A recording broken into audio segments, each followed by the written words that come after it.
Chapter 1. The Spartans and Special Operations Unit. If you're searching for someone to look up to when it comes to improving your self-discipline, you can choose between the Spartans and the different Special Operations Units, or you can choose both, since both groups of men have exemplary self-discipline and willpower. The Spartans. Sparta was an ancient Greek society that placed high value on its military prowess, with boys starting military training at the young age of 7. When Sparta defeated Athens, its rival city-state in the Peloponnesian War, it became one of the most powerful cities during its time. This can be attributed to the fact that the Spartan culture was mainly focused on military service and loyalty to the state. At the age of 7, young boys start their military training sponsored by the state. They followed the agoge system, which puts emphasis on endurance, duty, courage, obedience, and, of course, discipline. Although there was no need for Spartan women to undergo military training like men, they were still highly athletic and physically strong. They were also more educated and enjoyed independence and higher status than the rest of women in Greece. Since men in Sparta spent all their lives training for the military to serve the state, and later on became professional soldiers, all manual labors that are necessary for the survival of any society were assigned to the helots, a slave class in the city. Another group of people who lived in the city were the Periesai, which literally means dwellers around. These were the people who were neither professional soldiers nor slaves, and worked as traders and craftsmen. They were also the ones responsible for building the weapons used by the Spartan soldiers. This division in the society only shows that the state did not want its soldiers to be distracted by other things. They only wanted them to focus solely on their military training, which is no wonder why the Spartans, up to now, are known for their military strength. The agoge system. As mentioned previously, the Spartans followed a rigorous education system called the agoge system, which was mainly centered on self-control, courage, obedience, and endurance, to name a few. The word agoge literally means rearing in English. Agoge was a controversial education system even during the ancient times because of how rigorous and intensive it was. However, it was a requirement for all Spartans for them to receive Spartan citizenship. The main goal of the agoge system was to have brave and strong soldiers who can protect the state in times of adversity. Unlike other Greek states, public education was provided by the Spartan government. Young children, both males and females, should complete said education, although they were taught and trained in different manners. Only the royal heirs were exempted from this requirement. To understand more about the agoge system, here's a brief outline. Birth to 7 years of age. The agoge values were instilled in the minds of the Spartans as early as infancy. After birth, the mother will bathe the infant in wine because they believe that wine will make a child strong. The infant had to undergo inspection by the elders of the city, called the Gerousia, to determine whether the child is healthy and strong. They only wanted healthy and strong babies. If the infant passed the inspection with flying colors, he will be sent back home with his parents. If the elders found any kind of birth defect or deformity, or signs that the baby will grow up weak, the parents had to abandon the baby at once. These babies were left to die alone or were rescued by strangers. Some even said that weak babies were thrown off a cliff, while others claimed that the babies were left alone on the cliff, and if they survived, it means they were worthy to become a Spartan. Growing up, children were not cuddled and showered with TLC, which is what modern parents do to their children. Spartan children experienced tough love from their parents. Instead of bathing them with warm water, the children were bathed in wine. Instead of picking them up when they started to cry, the babies were often ignored.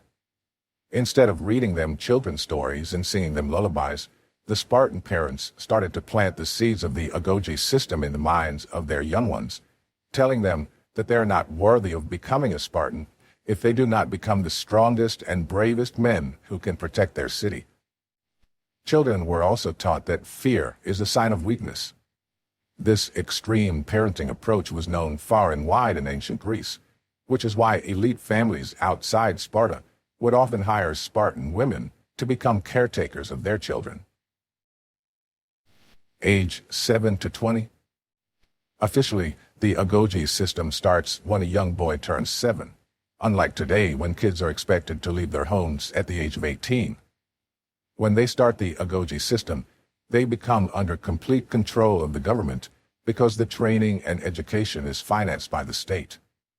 The boys were sent in groups and they had to live with a group of older men who will serve as their mentors. The children were housed in a dormitory and were educated in the communal barracks. The subjects ranged from academic and sports to hunting and warfare. Their education is military-oriented because they're basically grooming the children to become soldiers. When the boys reached the age of 12, they were given only one piece of clothing item, specifically a red cloak that they have to use no matter what the weather conditions were.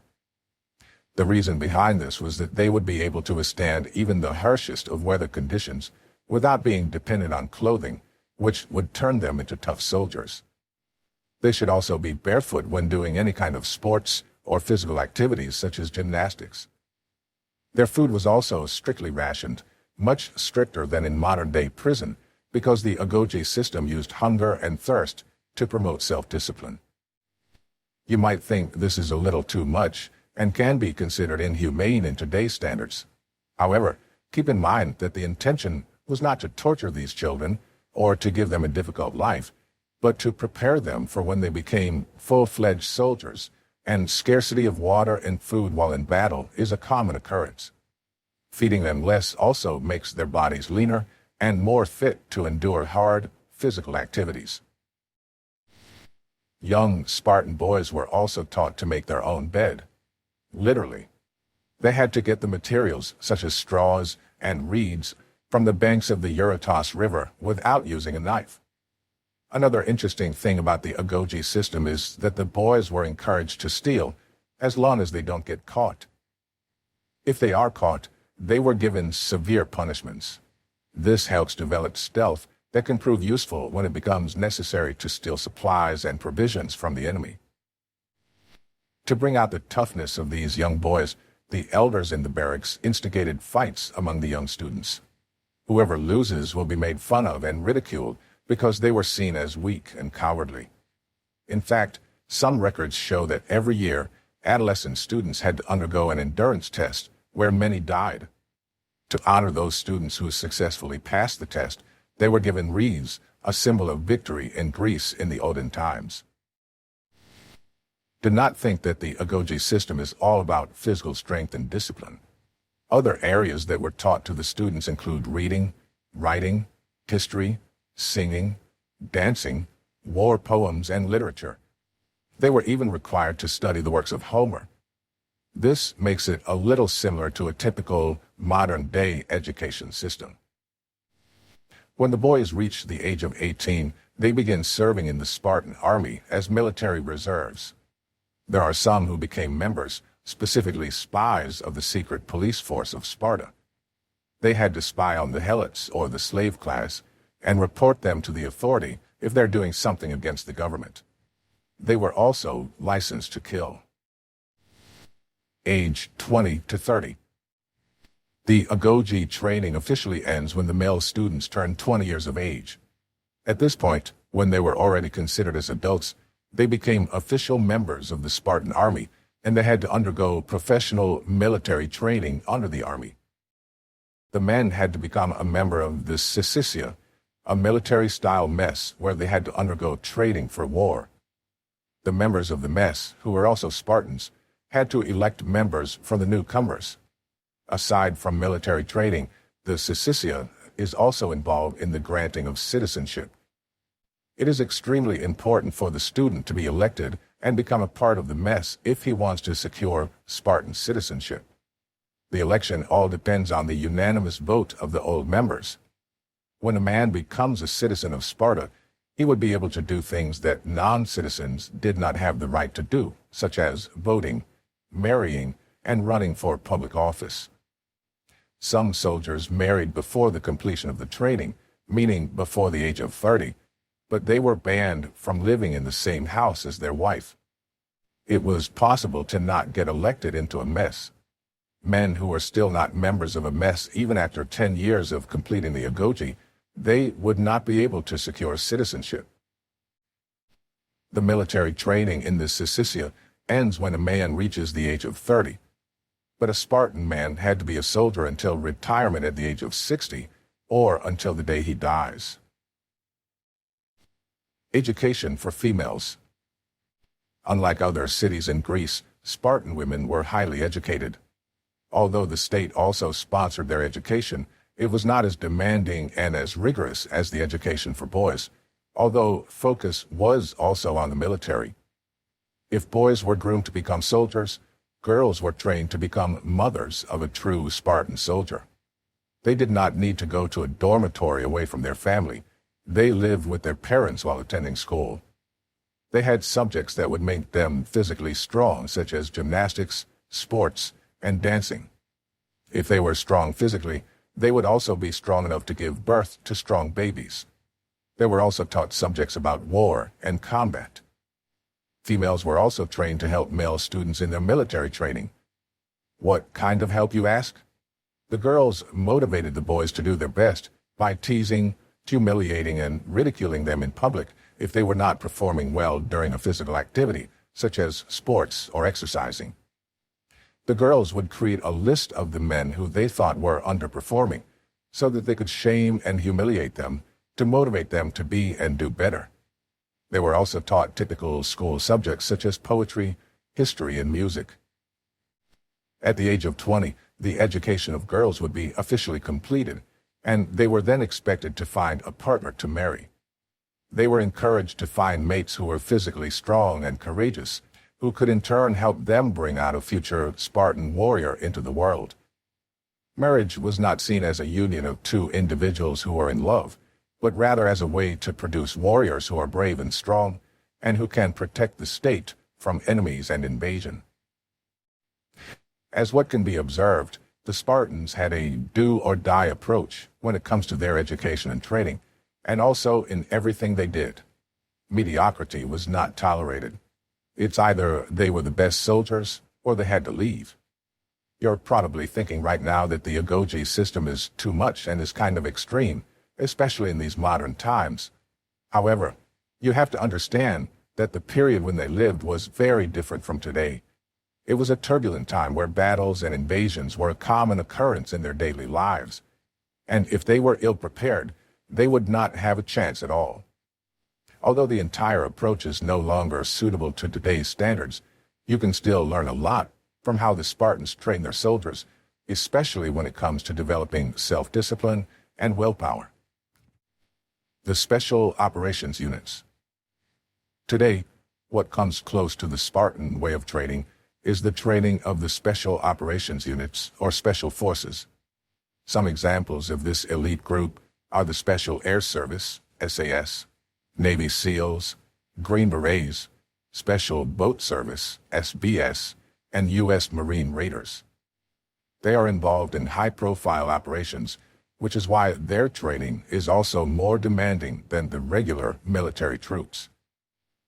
In any military setting, discipline and obedience are an integral part of their day-to-day work routine if they want to successfully accomplish their missions. Following each and every step is crucial because it affects not only the entire military operations but also the civilians. Soldiers are taught to be obedient to authority and regulations at all times, and also to always observe strict self-discipline that will result in excellent performance, which means minimizing dangers to both the soldiers and the civilians. Military discipline and self-discipline. Soldiers were taught to be disciplined and obedient. They had to follow authority, commands, and rules without question. If they question the authority, then it becomes a problem.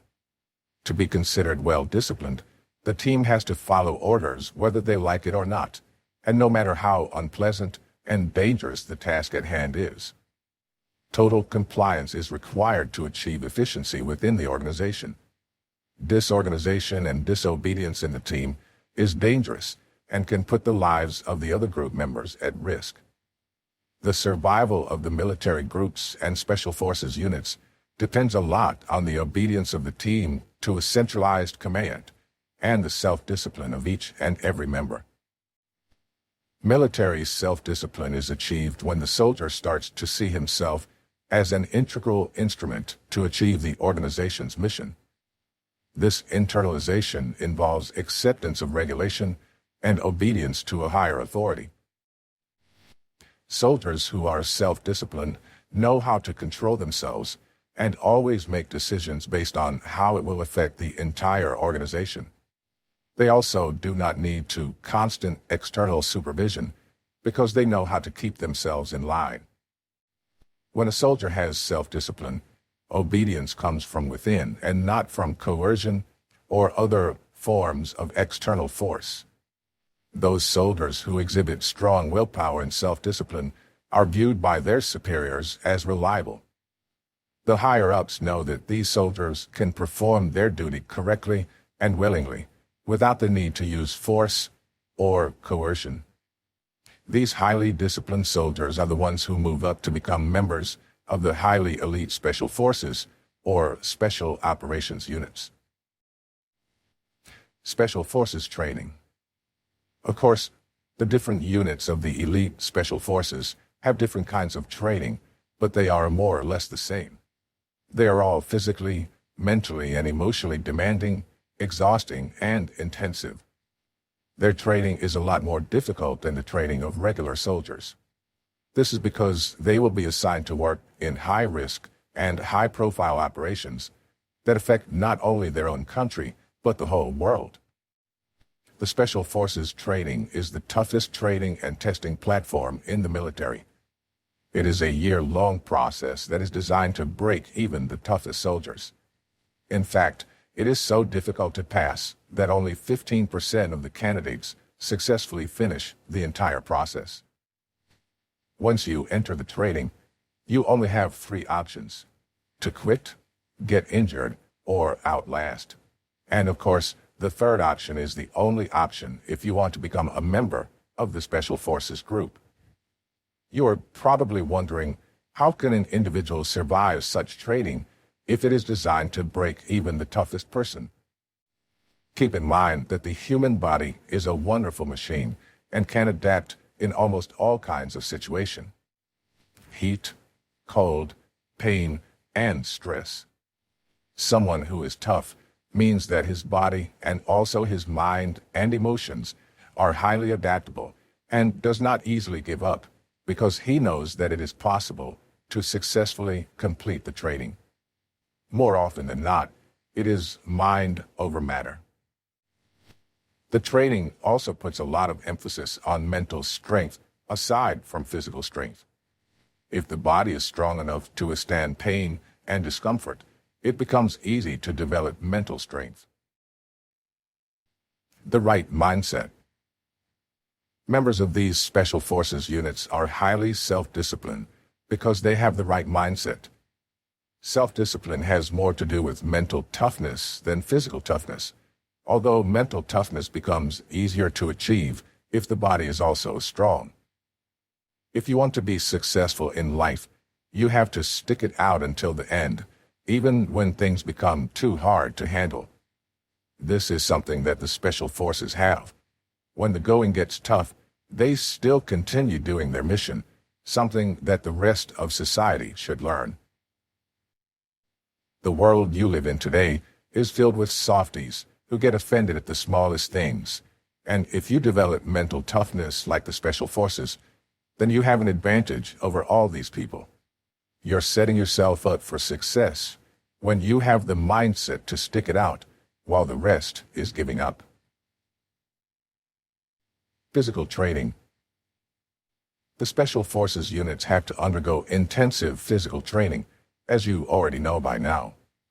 The kind of physical training that they do requires a lot more than being strong and healthy.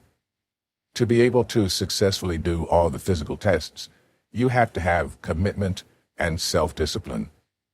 Principles included in the training are work capacity, calisthenics or gymnastics, resistance training, and endurance, to name a few.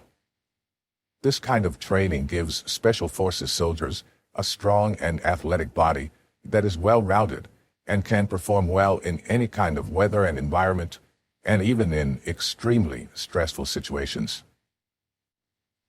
You do not necessarily need to follow the difficult trainings of the Spartans and the Special Forces units, and you do not need to train at that level because you're just an ordinary person who wants to improve your life by obtaining self-discipline. However, the information and facts shared in this chapter will at least give you an idea how the Spartans and Special Forces train that greatly improves their self-discipline. And you can use what you have learned to greatly improve your self-discipline. At least you know one thing now.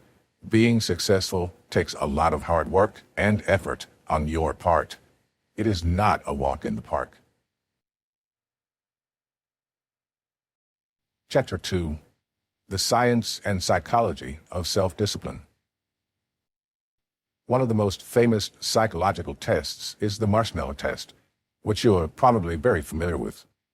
It is a part of a series of studies on willpower and delayed gratification. The studies were conducted by a Stanford professor, Walter Mischel, in the 60s and 70s. Even back then, experts were very much interested in understanding willpower. And up to now, psychologists and scientists still conduct studies about it because it unlocks the key to a successful life. Willpower gives us self-discipline. It is what prevents us from spending all our money buying things that we like and instead putting them in a savings account for the future. It is what makes us go to work and finish our job before the deadline, or study for an exam, even when all we want to do is watch TV or sleep. It is what pushes us to eat healthy and spend an hour at the gym exercising. It is what makes us say no to temptations that will give us instant gratification, but will sabotage our future. No wonder scientists and psychologists continue to study willpower and self-discipline. It is what makes a person successful. They want to understand what makes a person more disciplined than the next person, and in what situation, and what is the reasoning behind it. What exactly is going on in the brain, chemically speaking, when a person summons up his willpower to force himself to do things he really does not want to do, to get his reward later on, and also when a person just gives up and says to hell with it. These have been a topic of discussion and research for decades. Components of achieving goals.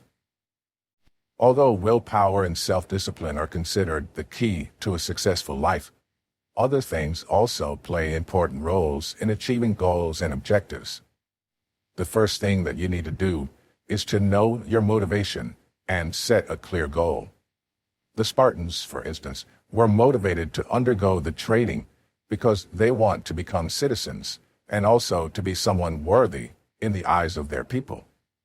The Special Forces were motivated because they know that they are going to be part of an elite team that plays an important role in world issues and conflicts. Your motivation can be something as simple as wanting to provide a good life for your family, or wanting to look and feel good. The second component is monitoring your behavior towards that goal. You have to want it badly enough to be able to endure hardships and challenges that you might encounter in trying to achieve your goal. Your behavior should not change while in the process of achieving your goal. Otherwise, you will lose the reason why you were doing all of those things in the first place. And finally, the third component of achieving goals is willpower that leads to self-discipline. You cannot achieve your goal without the willpower to overcome temptations. Whether it is saying no to another chocolate bar, not watching random YouTube videos, or stopping yourself from buying something just because it's on sale, willpower plays an important role in all this. The energy model of self-control. This is one of the popular theories about willpower and self-discipline, that states that the brain works like a muscle. It has a supply of strength or energy that is limited and can be used up through exertion.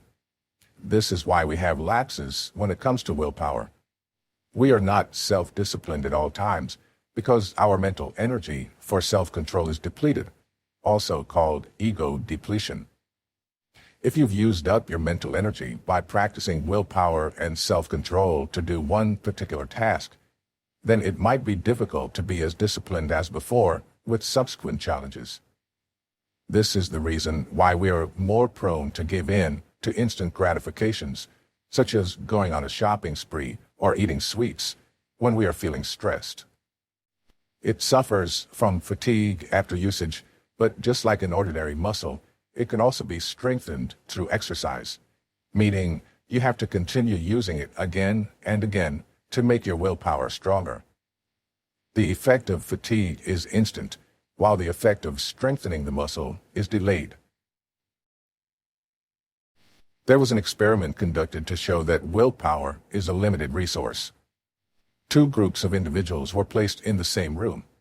One group was given a bowl of cookies that were freshly baked and smelled really good, and the other group was given a bowl of radishes. First group was told to eat the cookies, and the second group was told to eat the radishes. After some time, the participants were given a puzzle to solve, and not surprisingly, those who ate cookies kept working on the puzzle for 20 minutes, while those who ate the radishes only lasted a measly 8 minutes. The explanation behind this is that the participants who ate the radishes already used their brain energy or willpower to resist eating the delicious-smelling cookies. They did not have any more energy reserves to continue solving the puzzle. But aside from exerting willpower again and again, the brain also suffers more from the so-called ego depletion when they are practicing self-discipline to please others and not to achieve personal goals and desires. This is why it is best to set clear goals that will benefit yourself and not to impress others. According to the proponents of this theory, mental energy can be refueled by simply providing your brain with sugar or other simple carbohydrates. This model has been tremendously influential in a lot of succeeding studies about willpower and self-discipline. But what actually gets depleted when a person no longer has the energy to control himself? Willpower is a term used to describe psychological processes that is happening in the brain. But what exactly is the scientific process? Glucose plays an important role in this theory. It acts as a fuel that helps the brain perform mental activities efficiently. Anything that your body does is fueled by glucose, muscular exertion, and function of the immune system. Neurotransmitters are also composed of glucose. Glucose comes from sugar and also other nutritious foods. It is either used right away or stored as energy reserves for later use. However, it cannot be said that it is the be-all and end-all explanation. There is more to self-discipline than refueling the brain with sugar. Defining self-discipline. Self-discipline can be used interchangeably with these terms: willpower, drive, determination, self-control, and resolve. But what exactly is self-discipline? It is a person's ability to not give in to impulses, behaviors, and emotions that will give instant rewards in order to achieve long-term goals. This is what separates humans from animals, which has scientific basis because the whole process of willpower and self-discipline happens in the prefrontal cortex of the brain, which is a lot bigger in humans than in animals, particularly other mammals with the same kind of brain structure. Some scientists even go so far as claiming that self-discipline is what makes humans human. This allows humans to plan and analyze alternate courses of action instead of doing whatever they feel like that can only lead to regret. It is the ability to wait for a bigger reward by foregoing small and easy rewards. It is also the capacity to remove any unwanted feeling, thought, or impulse, especially when you're having a difficult time. The Spartans in Special Forces probably have thought about quitting or giving up during the difficult training, but they have the mental strength not to give up because they focus their sight on their goals. There are three different aspects of willpower or self-discipline: the ability to resist impulses and temptations, or the I won't willpower; the ability to do things that have to be done, or the I will power; and the awareness of your personal desires and goals, or the I want power. You have to use all these three not only to achieve your goals, but also to steer clear of trouble. Self-discipline is a form of effortful and conscious regulation of oneself by oneself. It is all about fighting temptations, resisting impulses, and using different kinds of techniques to be in control. No wonder it is a tiring activity, because your enemy is your own self. Delaying gratification. The popular marshmallow experiment stated previously is a prime example of delayed gratification. Willpower is basically that, the ability of an individual to delay gratification. The lead researcher gave a more detailed explanation using the hot and cold systems. The cold system is a thinking system responsible for analyzing feelings, actions, and sensations. It is a reflective system that reminds you why you should not eat that marshmallow right away. Then there is the hot system, which is emotional and impulsive, and reacts quickly to external stimuli and triggers, such as eating the marshmallow right away because you know how fluffy and sweet it would taste and feel in your mouth. Just think of it this way: the cool system is the angel, and the hot system is the devil. When the hot system overrides the cool system in your brain, meaning your willpower fails, you give in to temptations and impulses because it makes you feel good at that instant. According to these studies, some people are more sensitive to impulses and emotional triggers, which is why they are more likely to give in to temptations. The reason behind this difference is still not clear, but there are a lot of ways to increase willpower and improve self-discipline, which will be tackled in the next few chapters. Why self-discipline is important. You already know by now that self-discipline is an important factor to reach your goals. The Spartans and Special Forces soldiers will not reach that level of success in achieving their goals if they do not practice self-discipline. Sure, it is just one piece of the puzzle, but it is definitely an important piece. It is an essential tool if you want to be successful in life. For instance, self-discipline played a bigger role when it comes to academic success than IQ. You may be smart and intelligent, but if you do not have the self-discipline to attend classes, submit projects on time, or to study for an exam, you will still get lower grades. If you are a disciplined and conscientious student who studies every night instead of chatting with friends and watching videos, wakes up early every day and attends classes on time, and finishes projects and submits them before the deadline, you will surely get a higher grade. Education, or attending school, is not just about learning new things and acquiring knowledge. It is also about developing your self-discipline to do things that you really do not want to do, but you are expected to do to become successful in life. And when you go out to the real world, your willpower and self-discipline is tested on a daily basis. You might be tempted to stay in bed and call in sick because you do not feel like working, but you still get up and you force yourself to go to work because you need to earn money. You might be tempted to use your credit card to buy that expensive designer bag that you really, really want, but you don't because you know your salary can't afford it, and you don't really need a bag that costs thousands of dollars. Every day you're faced with such temptations and impulses, and every day you fight them. You might get tired, sure, but it is something that you really have to do if you want to achieve your long-term goals, such as saving up for the future. Moreover, most of the problems that people face in today's world are related to self-discipline or self-control.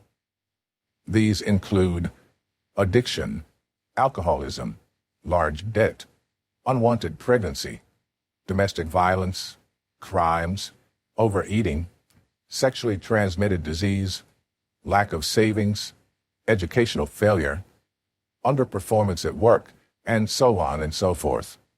The list continues, and it's all because people do not have the willpower or self-discipline. This only shows that self-discipline is powerful and should be utilized in order to become a successful individual. Making the decision to improve your self-discipline is the first step towards success. This also helps us interact better with other people in the society. Just imagine if you do not practice self-discipline.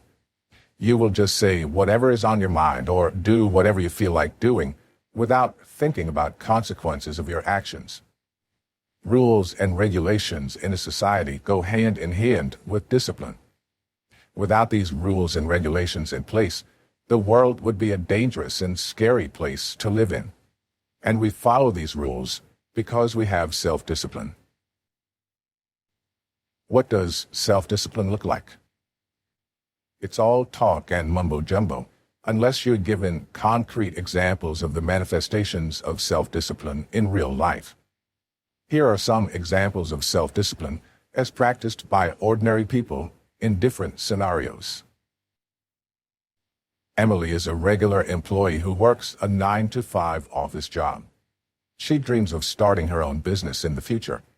She does not particularly love her job, but it's okay.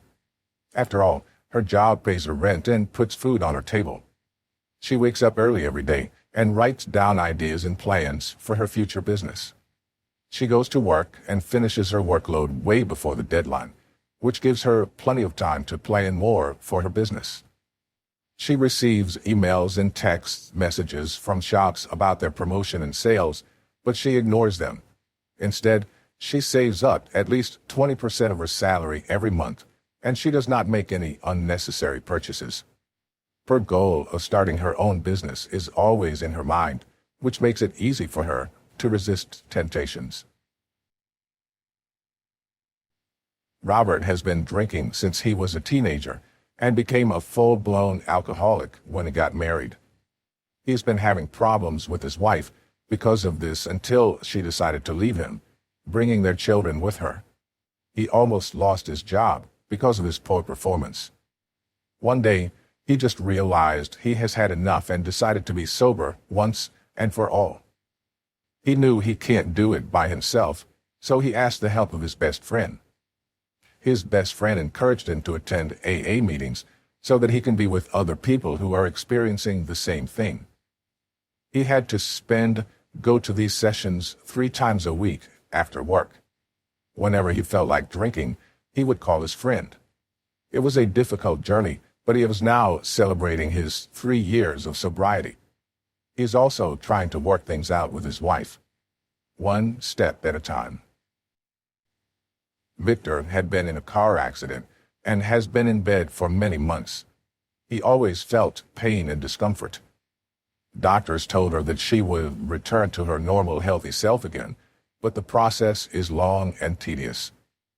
Some people will feel discouraged and hopeless, but people with enough self-discipline only sees the possibility of being healthy again. Victor still goes to work every day despite the pain and discomfort. He always goes to physical therapy to bring back the strength in his muscles. He pays close attention to what he eats because he knows that he has to eat only nutritious food. Every day, he makes himself get out of bed, eat breakfast, and go to work because he has a goal in mind, to be healthy again. He does not give in to the temptation of just staying in bed all day because he wants to be better. Michelle loves to shop. She loves getting great deals, and she never misses going to big sales at the malls and her favorite shops. She always maxes out her credit card because she just absolutely had to buy that amazing bag that will go well with her newly bought outfit or book that ticket to Europe that she barely can afford because all her friends are traveling. She just pays the minimum amount required to not get late fees. But one day, she just realized that she is in too much debt and she has no way of paying them all. She knows she is in big trouble, so she decided to make some drastic changes. She researched on ways to pay off credit card and debts. She cuts off all her credit cards and consolidated all her debts in one account.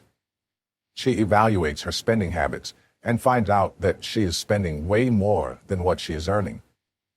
She decided to let go of things that she does not really need, such as her daily coffee at the Starbucks, dining out, or ordering dinner almost every day, and buying unnecessary stuff. She started to list down all her expenses and also her daily expenditures so that she will know where the bulk of her salary goes. She did not develop these habits over time. She did these things one at a time and made sure that she followed her budget to a T every month. How she spent her money before was a perfect example of not having willpower or self-discipline. And how she behaves now is a prime example of someone with strong self-discipline. She hasn't paid off all her debts, but she is getting there. You have also shown self-discipline a lot of times throughout your lifetime, but you want to do it like how the Spartans and Special Forces did it to get more out of life. The next chapters will let you in on the secret to having a strong willpower and self-discipline. Read on to know more. Chapter 3. Developing Self-Discipline. So how do you develop self-discipline? It sounds simple enough. Do things that you're supposed to do to reach your goals. What makes it difficult is that these things are not always easy to do. Sometimes they're even unpleasant tasks. There are also distractions and temptations that prevent you from doing these tasks that sometimes break your willpower. The process of acquiring self-discipline does not happen overnight. It is not something that you are born with or a talent that comes naturally. It is a long and arduous process that sometimes involves trial and error. You will know what works best for you if you try to do it yourself. For example, waking up at 5 a.m. may work for some people who are early birds. But if you're a night owl who is most productive when everyone else is sleeping, then by all means, stay up late to finish your tasks and sleep until 10 a.m. The key here is to find what works best for you. But in general, you can follow the guidelines below to develop your self-discipline.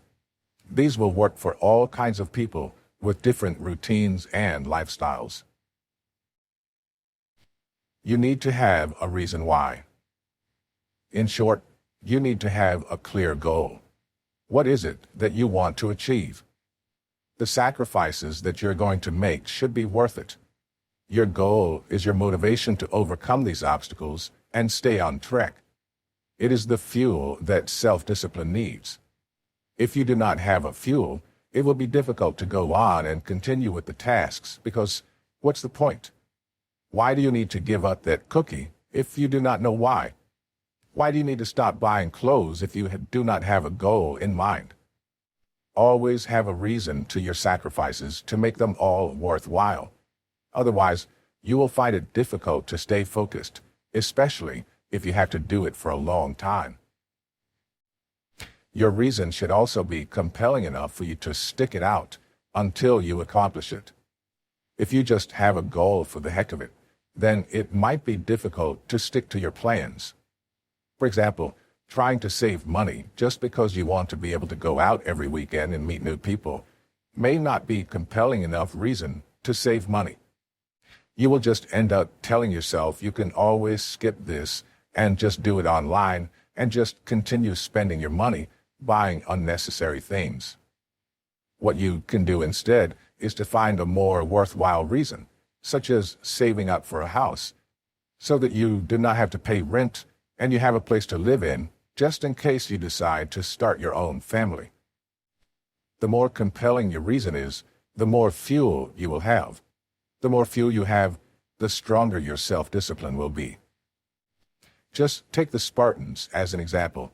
Their fuel was not only compelling, it was a matter of life and death.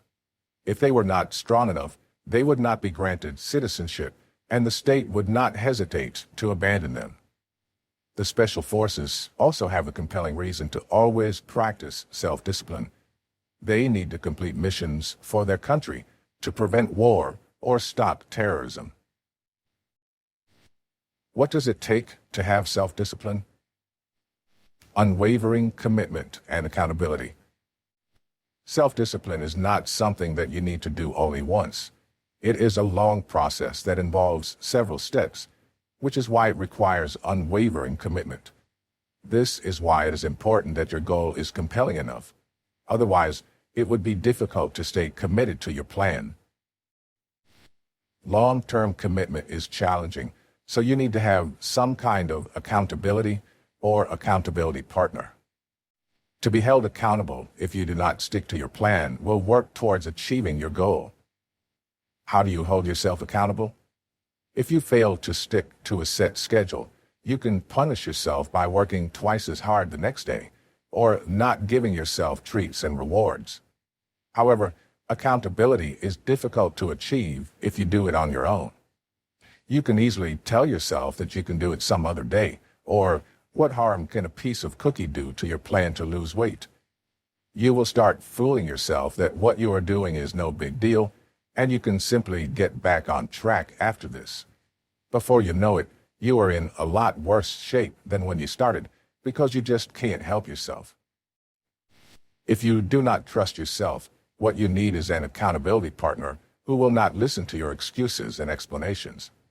It can be your spouse or partner, a close friend, a coworker. Tell your accountability partner your goal and how you are planning to achieve that goal. It would be better if your partner is also trying to reach a goal and improve self-discipline, because you can monitor each other's progress. It is amazing how much you can accomplish if you know that someone is going to check on you. If you remember the Spartan training, the women helped the men to keep in line by humiliating them in public. No wonder they always did their absolute best. You won't get publicly shamed, but your friend will know if you are slacking off, which can be a little embarrassing, but at the same time can also help keep you on track. Rewards and penalties. These have been used for decades to foster good behavior. You can also use this to be consistent in the pursuit of your goals. Your levels of motivation can sometimes increase or decrease because of different factors and reasons. There are times when you are just on a roll and you accomplish a lot more than you are supposed to accomplish. If you are in such a momentum, you can reward yourself by simply relaxing for the rest of the day and not doing any chores or tasks.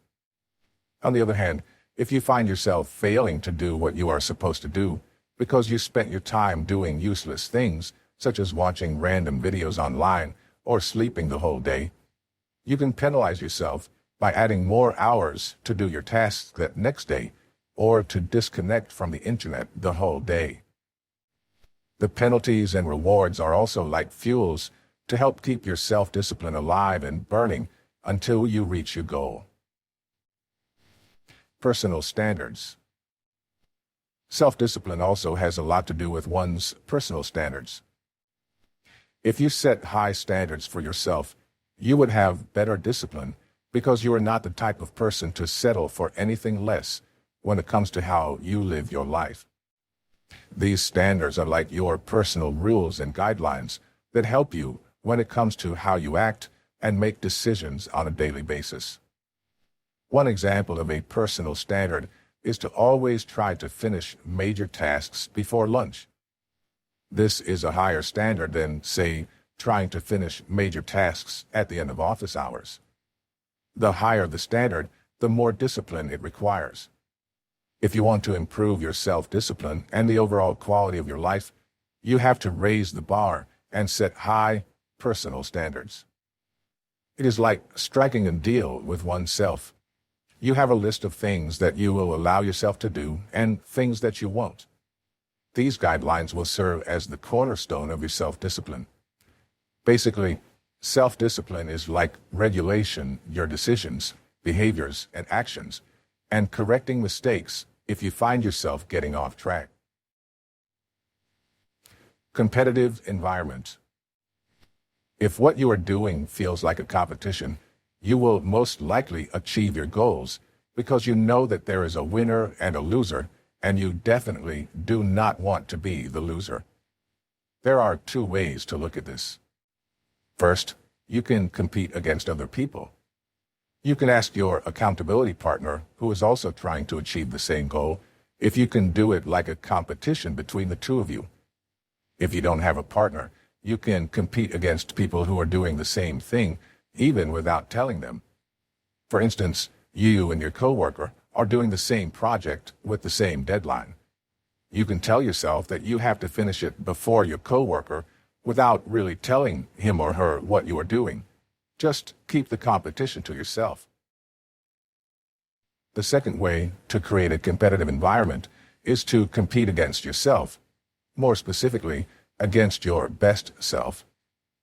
Always look back on what you have accomplished and try to surpass it. For example, if you were able to finish a specific task within 2 hours, try to do it within a shorter period of time, say an hour. Push yourself towards excellence and create the very best version of yourself. Supportive environment. Your literal environment, or the place you are working or doing your tasks, should also be considered. You may have the right mindset, but if your environment is not conducive to self-discipline, then it will make things a lot more difficult. There will be more temptations, and controlling yourself will be a tougher task. For example, if you are trying to finish some work at home, you should have a room or at least a space in your house that you can use for working. Working on your bed is not a good idea because it would be too tempting to tell yourself that you are just going to lie down for a minute to rest your eyes. Before you know it, it's already morning and you weren't able to finish anything. Or if you're trying to save money, try not to go to the mall or browse online unless you absolutely need to buy something. This keeps you from splurging on things you can't really afford and you don't really need. If you're trying to lose weight and you live with your other people, tell them that you are trying to lose weight. If they care about you, they will try not to eat chocolates or cakes in front of you. Or if you cannot tell them because you're not really close, just try to go out of the house or go in your room when they're eating. It all boils down to making yourself more comfortable as much as you can while you're doing the tasks that you need to do and removing temptations. Creating a supportive environment is something that should be done if you really want to be self-disciplined at all times. Steps to develop self-discipline. 1. Set clear goals. As stated previously, you need to set clear goals that you want to achieve. Imagine yourself as an archer. Your target is your goal. It is hard to be disciplined if you do not even know what you want. Your goal can be any kind of positive change in your life. Maybe you want to learn something new, like a new language. Or maybe you want to develop a new habit, like eat balanced meals every day. You could also change a behavior that you have which you think does not make you a better person, such as gossiping about other people. Anything can be a goal, but make sure that it is something that you really desire and will contribute to a better you and a better life for yourself. 2. Make priorities. Making the list of the things that you need to do before you go to bed and prioritizing the things that are most important is a great way to develop self-discipline. It may seem like a cliché, but writing them down on paper and ticking them off one by one as you finish each task is fulfilling, especially when you cross out the last item on your list. The most important ones and the ones with the shortest deadlines should be at the top of the list. Try to tackle difficult tasks first when your brain is still fresh. Moreover, taking the largest burden off your mind will make it easier for you to finish the rest of the tasks in your list. You do not want to waste your peak energy level on tasks that are not really that important. 3. Know yourself. It is easier to practice self-discipline if you know yourself and you know what will work for you. As mentioned earlier, if you know you're a night owl and you work better at night, do not force yourself to wake up early in the morning. If you know you get easily tempted when you browse online shops, remove the temptation by not browsing online, or at least keeping your credit card somewhere out of reach. Some even go as far as submerging their credit card in water and putting it inside the freezer, just so they will have a hard time reaching for it when they feel the urge to buy. There may also be tasks that you do not have to include in your suffering and will not in any way affect your planned timeline of reaching your goals. If you want to stop smoking cigarettes, you do not necessarily have to stop going out with friends who smoke, because that will not in any way affect your goal. You can stop smoking in other ways, by not buying cigarettes in the first place, or not joining them when they go for a cigarette break. Also, keep in mind that the basic idea behind self-discipline is overcoming suffering and pain. You need to know your pain tolerance. You should also understand that not all suffering is necessary to achieve your goals. You have to be honest with yourself and understand your limit. You can maybe push yourself, but do it little by little so that you won't feel that all you do is suffer and sacrifice. 4. Visualize. Another thing that you should do to develop self-discipline is visualize the positive results of not giving in to impulses and instant rewards. Imagine yourself owning your own house and living comfortably after retirement if you're trying to save for the future. Imagine yourself looking amazing and healthy a year from now if you're planning to lose weight. Imagine yourself having more free time during the day if you decide to tackle your tasks right away.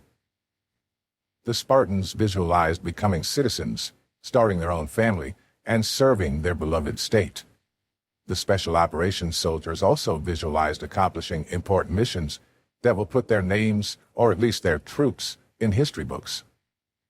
Visualizing your long-term reward will help keep you going. Your visualization can serve as your motivation to not give up and not give in whenever you feel the urge or the impulse to do things that you are not supposed to be doing. 5. Be mindful of your choices. Developing self-discipline is also about making the right choices. You need to recognize your power to choose in every aspect of your life. Every single choice and decision that you make will contribute to how you can achieve your goals. When you wake to the sound of your alarm in the morning, you have the power to choose to ignore it and press snooze and continue sleeping, or to get up right away and start your day early. If you understand how powerful your choices are in creating the path towards your goal, then you will be more mindful of your choices. The path to your goals may be difficult, but it is definitely a lot shorter. Self-discipline will always guide you to the right choice that will lead you to the right path to achieve your objectives in life.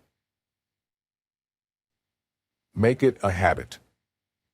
Self-discipline involves making changes in your normal day-to-day routine. And making changes, especially in the beginning, can feel awkward and uncomfortable. Here is the explanation why.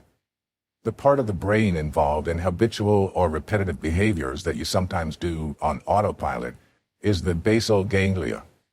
It recognizes patterns and memories.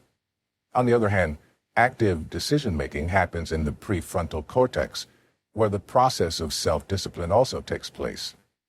Any new decision that you make will feel uncomfortable and not right at first because it is new and it is still in the prefrontal cortex.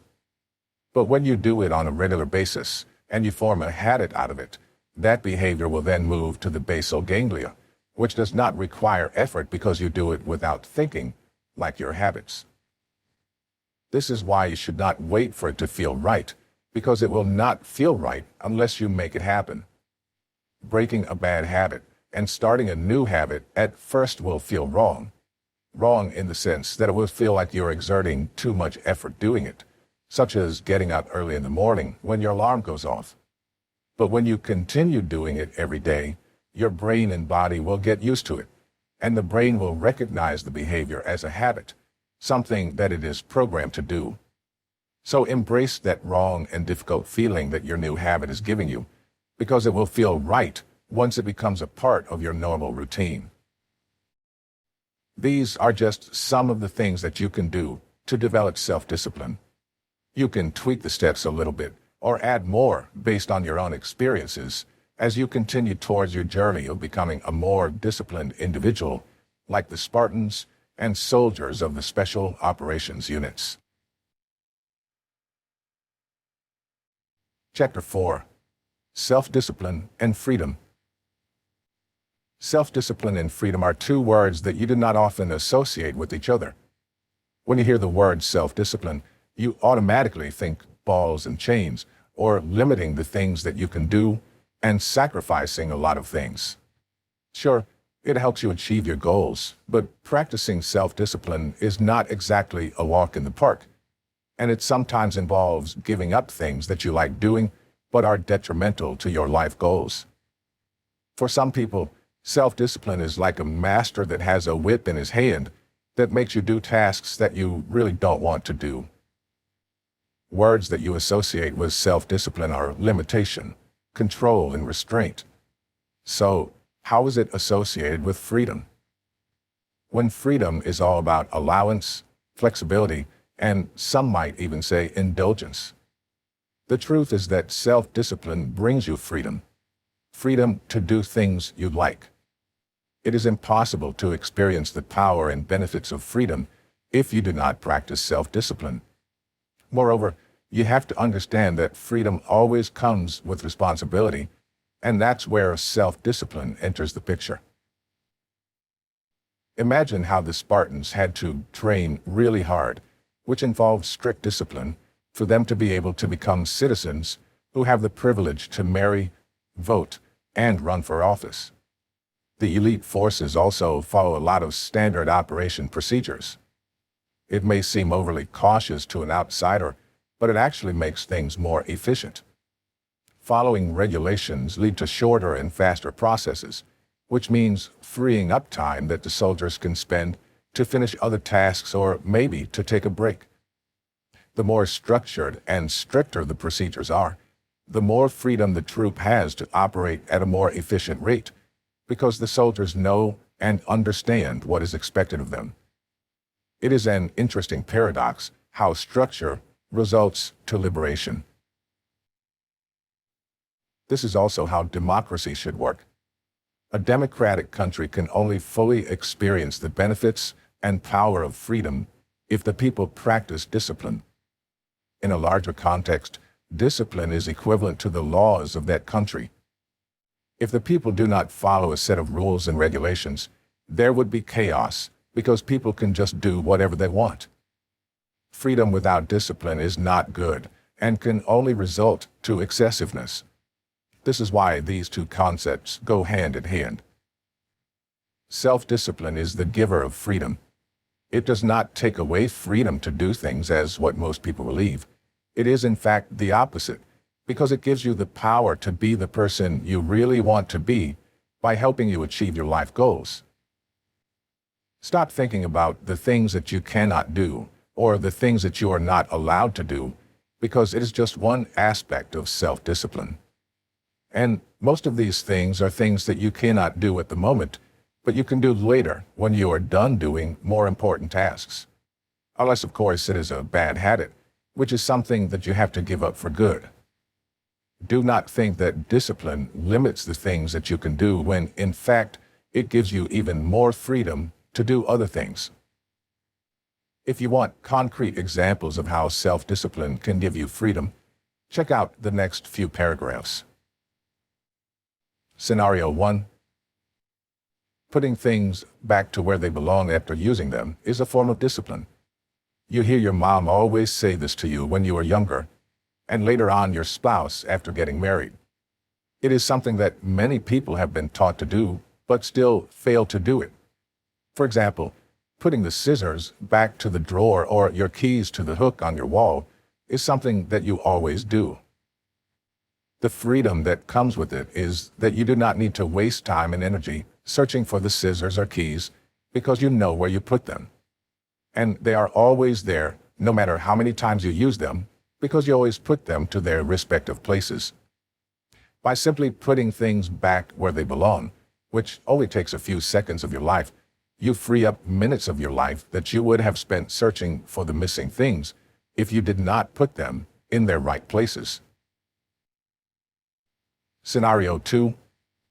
You make it a point to wake up early every day at exactly 6 in the morning. Sure, you find it difficult to do the first few days, and also during winter when your bed feels a lot warmer and more inviting. But as you continuously do it, you become used to it, and it is now a part of your habit. The reward? You get to finish your tasks early, which gives you plenty of free time to spend with your family without worrying about tasks that you have not yet finished. If you wake up early in the morning to go to the gym before you go to work, you can simply relax when you reach home and not force yourself to go to the gym, which can be too tiring, especially after a long day of working. By starting your day early, you also finish your day early, which gives you plenty of free time before going to bed to simply unwind and relax. Scenario 3. You're going on vacation and your flight is tomorrow. You still have 1 week to prepare. You prepared a list of things to do and to bring, such as your tickets, passport, clothes, toiletries, and so on. You bought all the things that you don't have at home, but you need to bring in your trip. You packed your bags and made sure that everything in your list is crossed out.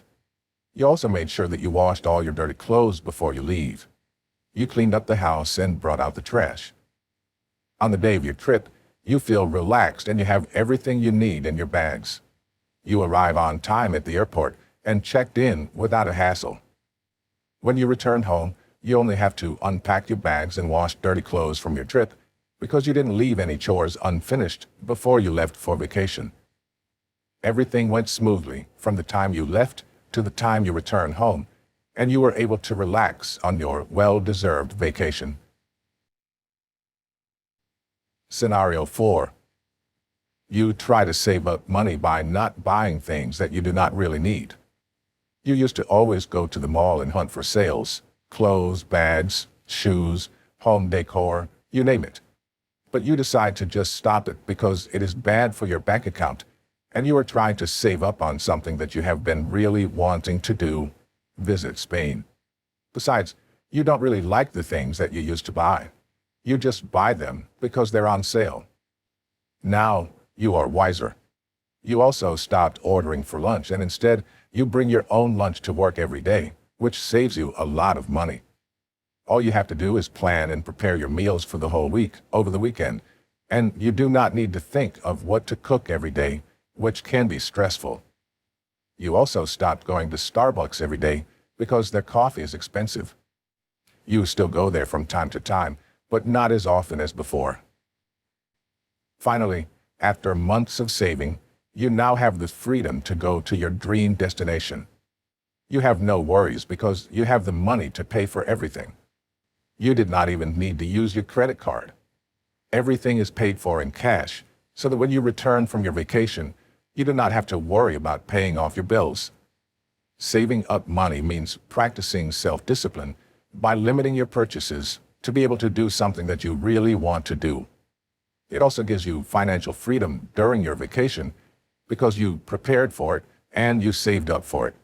Plus, you did not incur debt by not using your credit card. Chapter 5. Building Mental Toughness. You have probably wondered what makes people great at what they do. Why are there great athletes, leaders, students, artists, and so on? What separates greatness from mediocrity? What do they have that others don't? Some might say these people are more talented or more intelligent. That's why they're able to achieve their goals consistently. But the truth is, Intelligence or talent is not the only answer. In fact, according to studies, intelligence or talent only accounts for 30% of a person's success. It takes a lot more than that. So, what makes these people successful? The answer is mental toughness, or what others call grit. And what's great about it is that it can be learned.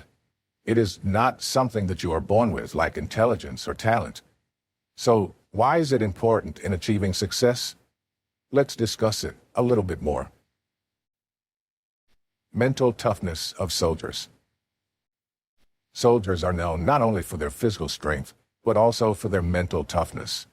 For instance, the United States Military Academy cadets have to undergo a number of tests and initiations to know how far they can go physically and mentally. And you probably think that the people who succeed in these brutal tests are the biggest, strongest, and most intelligent cadets. Being big and strong and intelligent sure does help a lot, but what's even more useful is the person's perseverance, resilience, and passion in what he does. You may be strong and intelligent, but if your mind already gives up, then there's really nothing you can do about it. Your mental strength is the trait that will push you to the finish line, not intelligence or strength, especially if it is a long and arduous test. This is what the Spartans and the Special Forces soldiers have in common. They have mental toughness that allows them to endure any physical, emotional, and mental hardships that they had to undergo to be able to become worthy Spartans or Special Forces soldiers. Who exhibits mental toughness? Aside from the Spartans, SAS, Navy SEALs, and other special operations units, other groups of people also show mental toughness. These are people who excel at what they do. For example, it may be difficult to get into an Ivy League school, but getting in is a lot easier than staying. This is because you need mental toughness or grit to be able to maintain a high GPA while inside the school. People who join contests, such as the National Spelling Bee contest, are not necessarily the most intelligent students in their class. They are most often the ones who show grit and who are committed to spend hours to study new words and practice a couple of hours every day. You may be a talented writer, but to be able to become a successful writer, you have to spend several hours a day not only writing but also reading books, which takes mental toughness. Successful athletes also have to undergo intensive training and practice. Kobe Bryant, Cristiano Ronaldo, and Roger Federer didn't get to where they are right now solely because of talent. Actors and actresses who are excellent at their craft also have a lot of grit in them.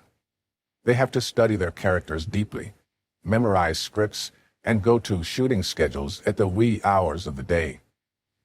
Regular people employees also show mental toughness on a regular basis. These are the employees who finish their tasks on or before the set deadline. They're also highly reliable because their bosses know that they will not slack off. Look around you every day and you will see people showing mental toughness. You probably even have exhibited mental toughness before when you forced yourself to finish something that you have to do even when temptations surround you. You didn't give in and you didn't give up, no matter what, until you achieved what you have to do. It is accepting discomfort for the sake of reaching your goal. That's mental toughness for you. Daily practices for mental toughness. Like the Spartans and the Special Operations units, you also need to experience discomfort that will improve your mental toughness. There are practices that you can incorporate in your daily routine that will help improve your mental toughness and will, in turn, develop your self-discipline. Here are some of them. 1. Take cold showers. Did you know that the Spartans bathe in ice-cold water on a daily basis because comfort zone is not a part of their vocabulary? In fact, this technique is also done by world-class athletes because of how effective it is in improving their mental toughness. They take a cold shower for as long as 30 minutes. You might think this is an unnecessary suffering, but it is not, because taking cold showers has a lot of benefits, such as boosting your immune system, increasing levels of testosterone, reducing inflammation, and so on. When the cold water touches your skin for the first time, try not to yell or wince. Just bear it and keep your mind and body as relaxed as possible by taking deep breaths. Try to stay in the cold water for at least 30 seconds, and just make it longer as you get used to the coldness. 2. Minimize social media usage. What do you need social media for anyway, aside from sharing memes and other unimportant stuff? Moreover, you just sometimes get negative feelings such as envy, irritation, insecurity, and so on when you log in to your numerous social media accounts. People become addicted to it because it is like crack. It gives you that unnatural high with every like, comment, and notification that you get. When you scroll through your newsfeed, you'll most likely click on a post that catches your attention. You will read it, and before you know it, you are on your 10th post and reading comments of people you don't really know about something that you don't really care about. It's a waste of time. It takes a lot of mental toughness to unplug from social media.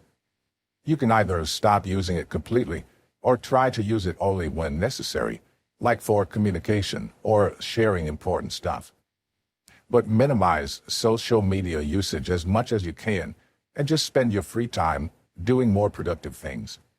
Believe it or not, Steve Jobs didn't let his kids use iPads because he knows how toxic it can get once people start to go online and use social media. 3. Get out of bed right away. When you hear your alarm go off in the morning, do not press snooze and do not stay in your bed even for just 1 minute longer. Jump out of bed when you wake up in the morning and do not tell yourself 10 more minutes or I'll just rest my eyes, because let's not fool ourselves here. People who say these things and do them usually end up getting up a lot later than their intended time. Get out of bed right away and do something to keep your blood flowing. Splash your face with cold water, make coffee or tea, prepare breakfast, or just do anything to wake yourself up. This is all just mind over matter, and you will feel a lot better later on when you realize how much you were able to finish in a day because you woke up early. 4. Sleep on the floor. You can also try sleeping on the floor once in a while. You don't necessarily need to give up your comfortable bed for good. Just do this from time to time to help you build your mental toughness. For a really tough challenge, sleep without a blanket. Use a thin sheet if you're not ready for the difficult level. Do you think the Spartans and Special Forces slept on a soft bed with fluffy pillows and warm blanket? If they did, they'd probably still wake up really early for their drills. But they surely didn't have this luxury. So if you want to be just like them, try to experience this once in a while. Believe me, this will make you appreciate your bed and pillows and blanket a lot more than you used to. 5. Do small exercises. This will not be your regular full-blown workout. That is another thing that you should be doing, even if you're not trying to lose weight, because it will keep your body strong and healthy. These mini workouts are those workouts that you can incorporate in your everyday life. This is especially helpful if you work in a 9-to-5 job setting in front of the computer the whole day. Try to do a set of 25 to 50 squats, sit-ups, push-ups, jumping jacks, or any other form of exercise that you can do in your office. Try to do this at least every hour, or depending on how much your office will allow you to take a break during office hours. Instead of going for a cigarette break or to the pantry to have snacks, get out of your comfort zone and instead do some exercises that will keep you from being completely sedentary. 6. Move slowly. You might think that this tip is counterintuitive because slowness is often not associated with success and achieving goals. But this does not literally mean working at a slower pace. It just means that you do not make impulsive actions and snap decisions. For example, when you go to your car, open the door and sit in the driver's seat. What's the first thing you do? You probably connect your phone to the car stereo to play some of your favorite songs. Why not consider doing it deliberately by not rushing? It is being mindful of every move and decision you make. If you are not impulsive and you are deliberate at everything you do, you will keep yourself from making mistakes and wrong decisions. By moving in a more deliberate style, you're teaching yourself to be more in control of your actions. You will take more time to react to thoughts and emotions, and also to make important decisions. 7. Get dirty. Some people are so afraid to get themselves dirty because getting dirty is way out of their comfort zone. Although being clean is something that we should all strive for, there is nothing wrong with getting yourself dirty from time to time. Note, if you are already a slob, then you should skip this tip or consider doing the reverse. Get yourself cleaned up. Try to walk inside your house or in your front yard with bare feet. If a piece of food like a chip or cookie falls on the floor, do not be afraid to pick it up and eat it. Squish bugs, such as mosquitoes, using your bare hands. Try not to take a shower at least once a week, unless you've just been working out and you are sweating heavily. Just basically try not to be comfortably clean from time to time. Did you know that the Spartans and Special Operations Unit sometimes go for days without showering, especially when they are in the middle of combat? Try to do this yourself and see how much your mental toughness will improve. 8. Read. Reading a book can make you tougher mentally because it helps you improve your mental focus for a long period of time.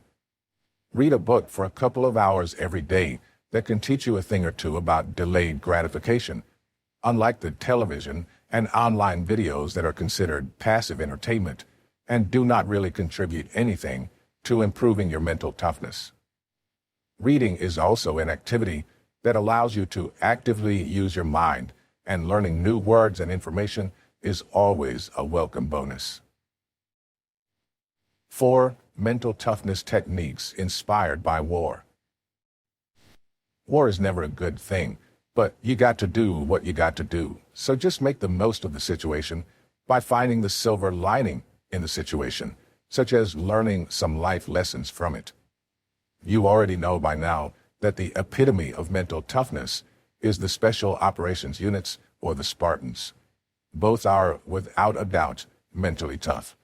And they have to be mentally tough, apart from also being physically and emotionally strong in preparation for war. So what mental toughness techniques inspired by war that you can try in your day-to-day life? Check out the following. 1. Train to increase confidence. The training of the Spartans and the Special Forces are repetitive. They have to do things over and over again until they master the task. And isn't this how practice and training works? You repeatedly do things until you become good at it. And when you're good at something, it gives you a boost of confidence. The number one goal of the Special Forces is to achieve the mission, whatever it is. The protection of the members of the troop only comes in second. It is safe to say that completing the mission is more important than the safety of the soldiers. Leaders and commanders have no other choice but to send their team into combat for them to achieve the goal. It is a must in any war, and as a leader, you have to show confidence in your decision to send out troops who could get killed while doing their duty. Whether you're leading 5 or 500 people, you need to project 100% confidence because they also get their confidence from their leaders. Aggressive training for confidence for the soldiers also applies for ordinary people who want to improve their mental toughness. What you can do is to start practicing steadily and deliberately. Try to overcome small obstacles first to slowly gain confidence before you tackle bigger challenges in your life. As an exercise, think of something that you badly want to do, but you do not know how to do it well, For instance, playing the guitar. Consider it as your little petri dish or experiment. Every day, do some exercises or activities that will make you improve your guitar playing skills, such as playing short and simple pieces, then later on, moving to more difficult ones. You will gain confidence as you learn the skill over time that will give you mental toughness to endure anything that will keep you from reaching your goals. 2. Develop your sense of duty. Sometimes it's more effective to simply tell yourself that it's your job for you to finish what you need to do. It is the simplest and easiest form of mental toughness. Soldiers train and practice because they know that it is their job. Their job is to fight for their country and protect their countrymen against the enemies. And they also benefit personally, such as earning a monthly salary, or in the case of the Spartans, becoming a citizen.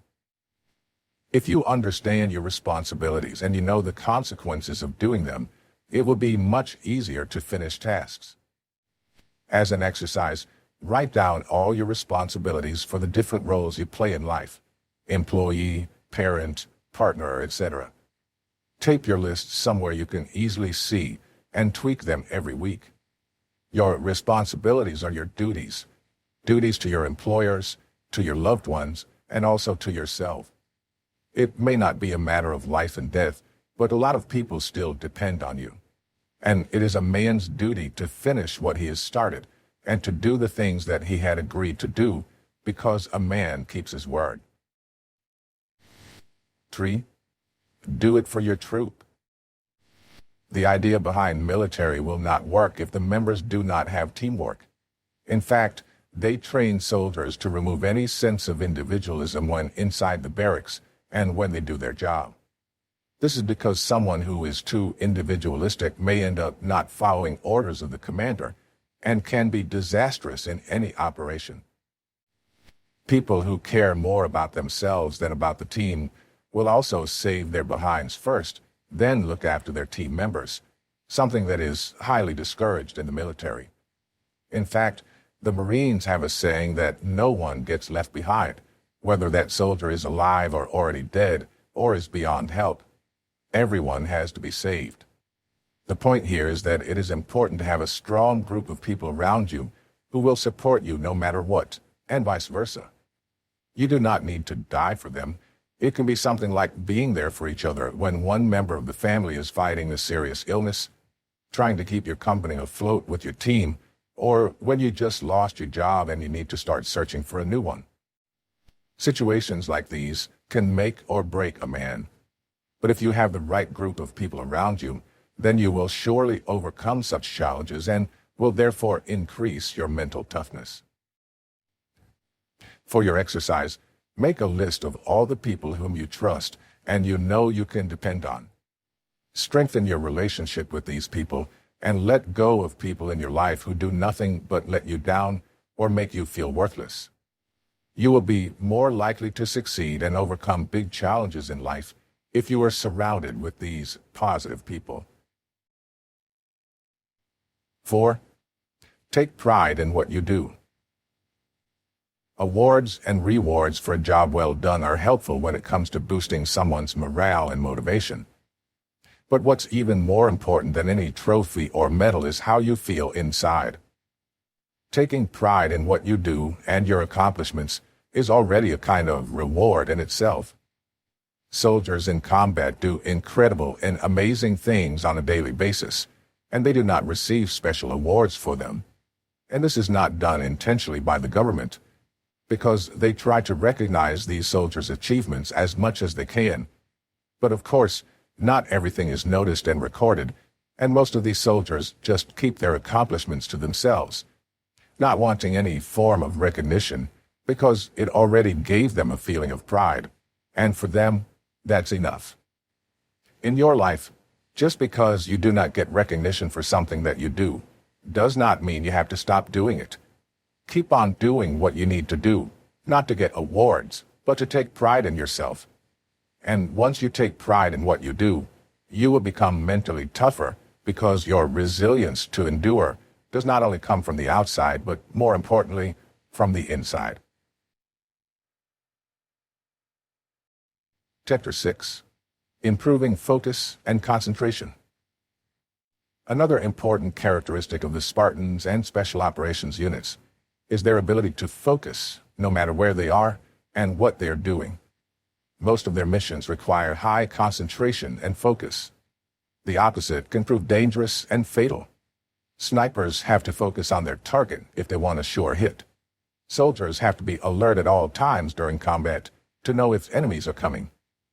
People who are scatterbrained and who always find themselves daydreaming have no room in such kinds of missions. They will just put their and their team's lives in danger and also jeopardize the operation. This can cost a lot of time, resources, and life. Some people think that the most difficult part of the sniper's job is to successfully shoot the target from afar. But there's a lot more to a sniper's job than this. In fact, what's even more difficult for them is to go to a dangerous area, like the enemy's lair, to collect reconnaissance and be as invisible and silent as possible. Being seen or heard by the enemy is fatal, which makes it a lot more difficult than simply sitting somewhere far from the target and trying to find the right angle to shoot. Being invisible and silent is extremely difficult, especially if you're a hulking man carrying gear and equipment. Add the fact that you also feel hungry, thirsty, tired, and sleepy. Every aching muscle and bone in your body is screaming for rest. It is easy to lose focus with all these distractions and challenges, but a great soldier never loses focus and keeps moving until he completes his task. Your challenges in life may not be a matter of life or death, but you can apply the same techniques that these elite soldiers are using to improve their mental focus and concentration. What is focus? First, you need to know what focus means. It is the act of concentrating all your attention on something, whether it is an object, an activity, a task, an event, and so on.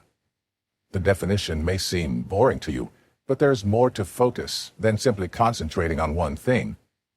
More often than not, several different things sometimes try to get your attention, and this is what makes you lose focus on what you are doing.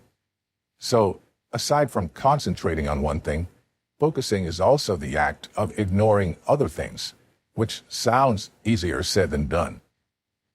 Eliminating other factors that will divide your attention is an important prerequisite of focus.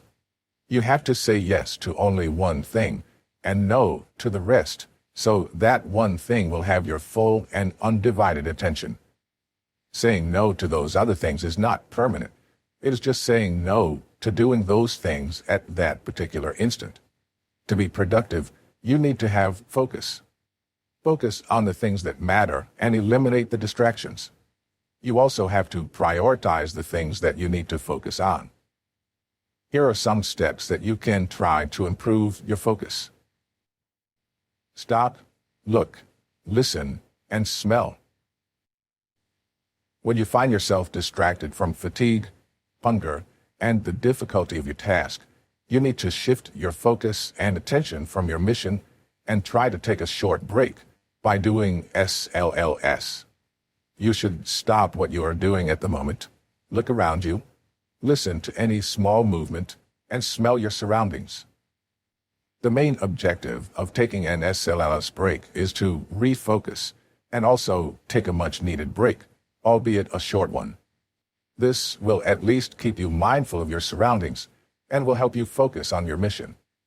This is also helpful in an office setting when you find yourself bombarded by emails that you feel you should respond to right away and the 101 tasks that your boss wants you to do.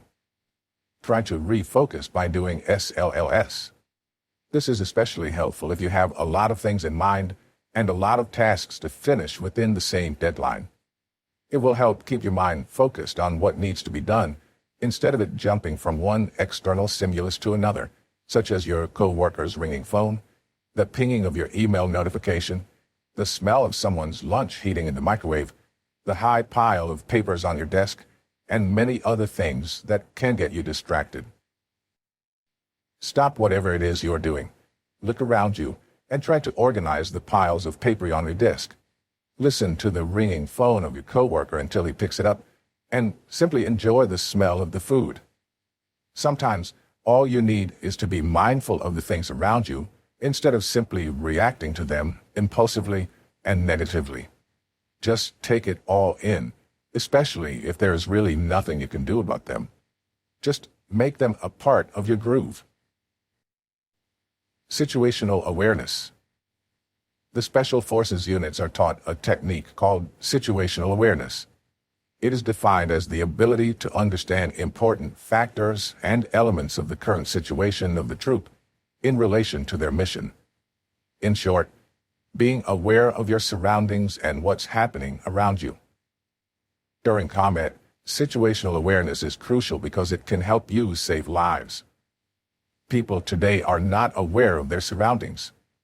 When you go to the airport or a shopping mall, do you think these people are aware of their surroundings? Probably not. They just go about their lives inside their little bubble, not caring about what's going on around them. You can improve your focus by doing these situational awareness exercises. This is more effective if you do it in a large, crowded place, like the mall, airport, stadium, or any place where people seem to just not care about their surroundings. These exercises will help boost your concentration and focus. Take note of the things that the people around you are doing. Try to guess what they are thinking and why they are in that place. Look for behaviors, actions, or things that you find odd or out of place. Doing these exercises will help improve your focus and will also make you pay closer attention to small details. This is something that you can use wherever you are to be able to successfully achieve your goals. Breathe properly. Another technique that you can do to keep your focus is to learn how to breathe properly for relieving stress and tension. When you have so much stuff to do and you feel overwhelmed by it all, you should take deep breaths to gather your wits and stay focused. When you feel your body becoming taut and tight, and you notice that your breaths are faster and shallower, you are under a lot of stress and tension, so try to release it by breathing properly. By taking control of your breathing, you feel calmer and more relaxed. Start by sitting up straight with your shoulders relaxed and your hands on your lap. Empty your lungs by exhaling deeply. Fill your lungs with air by inhaling slowly and deeply. Count to 4 as you take a deep breath. Hold your breath for 4 seconds, then exhale slowly again for 4 seconds. Repeat the whole process 10 times. Be sure to inhale through your nose and exhale through your mouth. Different Special Forces units use this technique to stay calm and focused, and they call it the 4-box breathing technique. The situations they are in are a lot more stressful than what ordinary people usually face on a daily basis, but it works for them, which means that it will definitely work for you.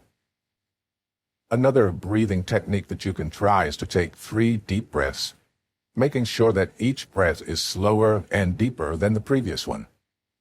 As you slowly inhale and exhale, make sure that all your muscles are relaxed, especially your tongue, jaw, and forehead.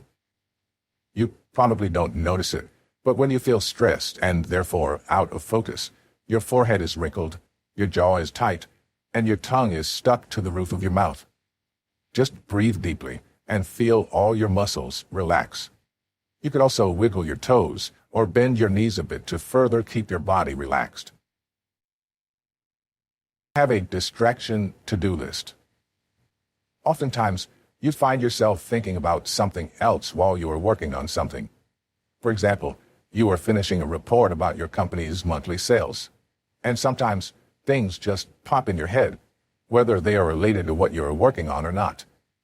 It is easy to fall into the trap of Googling the question so that you will have the answer right away, but this will steer you away from what you are doing. What you can do instead is to create a distraction to-do list where you can write down all the things that cross your mind while working and then research about them later after you finish your tasks. Questions like, what will be the weather tomorrow? Who's that actor who starred in that movie I watched last night? What's the title of that song? And so on. Write all of these down and get back to them later when you have free time. But first, finish your task at hand. Meditate. Meditation does not only make you feel calm and collected and help you keep your cool in stressful situations. It also helps increase your attention span, which in turn improves your focus. The longer your attention span, the longer you will be able to focus on your tasks. You do not need to spend all day meditating like monks in a monastery. You can try simple meditation techniques, such as the breathing technique mentioned earlier, and other tricks that can help to improve your focus. This will only take a few minutes every day, and you do not even need a special place to do it. Control the voice in your head. Sometimes the distractions are all in your head. You hear that small voice in your head that gives criticism or distracts you from finishing your tasks. Try to control this voice, and do not let it ruin your momentum, especially if it is trying to bring you down and make you feel bad about yourself, or if it is trying to distract you from your task. Try to ignore this voice, especially when you find yourself second-guessing your decisions and actions. If you find yourself in this predicament, just pay attention to what you are doing and try to focus on the rewards if you finish your task on time. Another thing that you can do is to go over every little detail and every angle of your decision or task and try to find loopholes that will make it easier for that inner critic to plant seeds of doubts in your head. By understanding what needs to be done and what actions you can take in different scenarios, you will have a strong defense against your inner critic because you know what you are doing. Focus on one thing at a time. Nowadays, companies sing praises of people who are efficient multitaskers. In fact, it's included in the list of traits that they're looking for in their job applicants when they post job vacancies. But is multitasking really better than focusing on one single thing? The answer is that multitasking is better used in mundane tasks, or tasks that do not involve deep thinking, such as talking on the phone, replying to a regular email, and printing a document. Things like these do not require you to think. However, when it comes to finishing a task that requires your full attention, you need to focus on it alone without doing 10 other different things at the same time. For example, finishing that novel you started, creating a design for your company's website, learning how to play the piano, and so on. If you want to master any skill, you need to give it your 100% undivided attention while you are doing it. Moreover, multitasking can lead to more mistakes than doing one task at a time because your attention is divided. To illustrate this more clearly, imagine your attention as a spotlight. If the spotlight is focused on one spot only, without moving, then you will clearly see all the details in that area. You can give more details and your description is more accurate. But if you have to move the spotlight several times in different areas, you will only catch a short glimpse of each area. Your descriptions of each area will not be as detailed and accurate because your time and resources are divided into different things. So be sure to use your attention wisely and try to use it on things that really matter. Practice pre-commitment. Pre-commitment is a fancier word for your to-do list. This is the act of deciding in advance what project you're going to finish first before you start working on the others and for how long you are going to work on that project. This will help you to focus more on one task because you know what needs to be done and you have a deadline for yourself. For example, if it is a weekend, you can start working on a difficult task first, such as working out for a full hour. You can then tackle other easier tasks, such as decluttering, cleaning the house, doing the laundry, washing the dishes, and so on. You can probably schedule your whole Saturday doing house chores after you finish working out, so that these tasks are already out of the way, and you can spend your whole Sunday just relaxing or hanging out with your family or friends. Setting a deadline for each task will also keep you from dawdling on one task and just concentrate on finishing it before the deadline. Pay attention to the process. More often than not, people pay more attention to the end result and just pay little attention to the process. Success is not a one-time event because it involves a lot of processes along the way. It is not just a single event of losing 20 pounds in 6 months, getting your novel published, or achieving your target sales. It also involves your commitment to the whole process or journey of achieving that result. People who are successful in what they do fall in love with the process, and the positive result is the icing on top.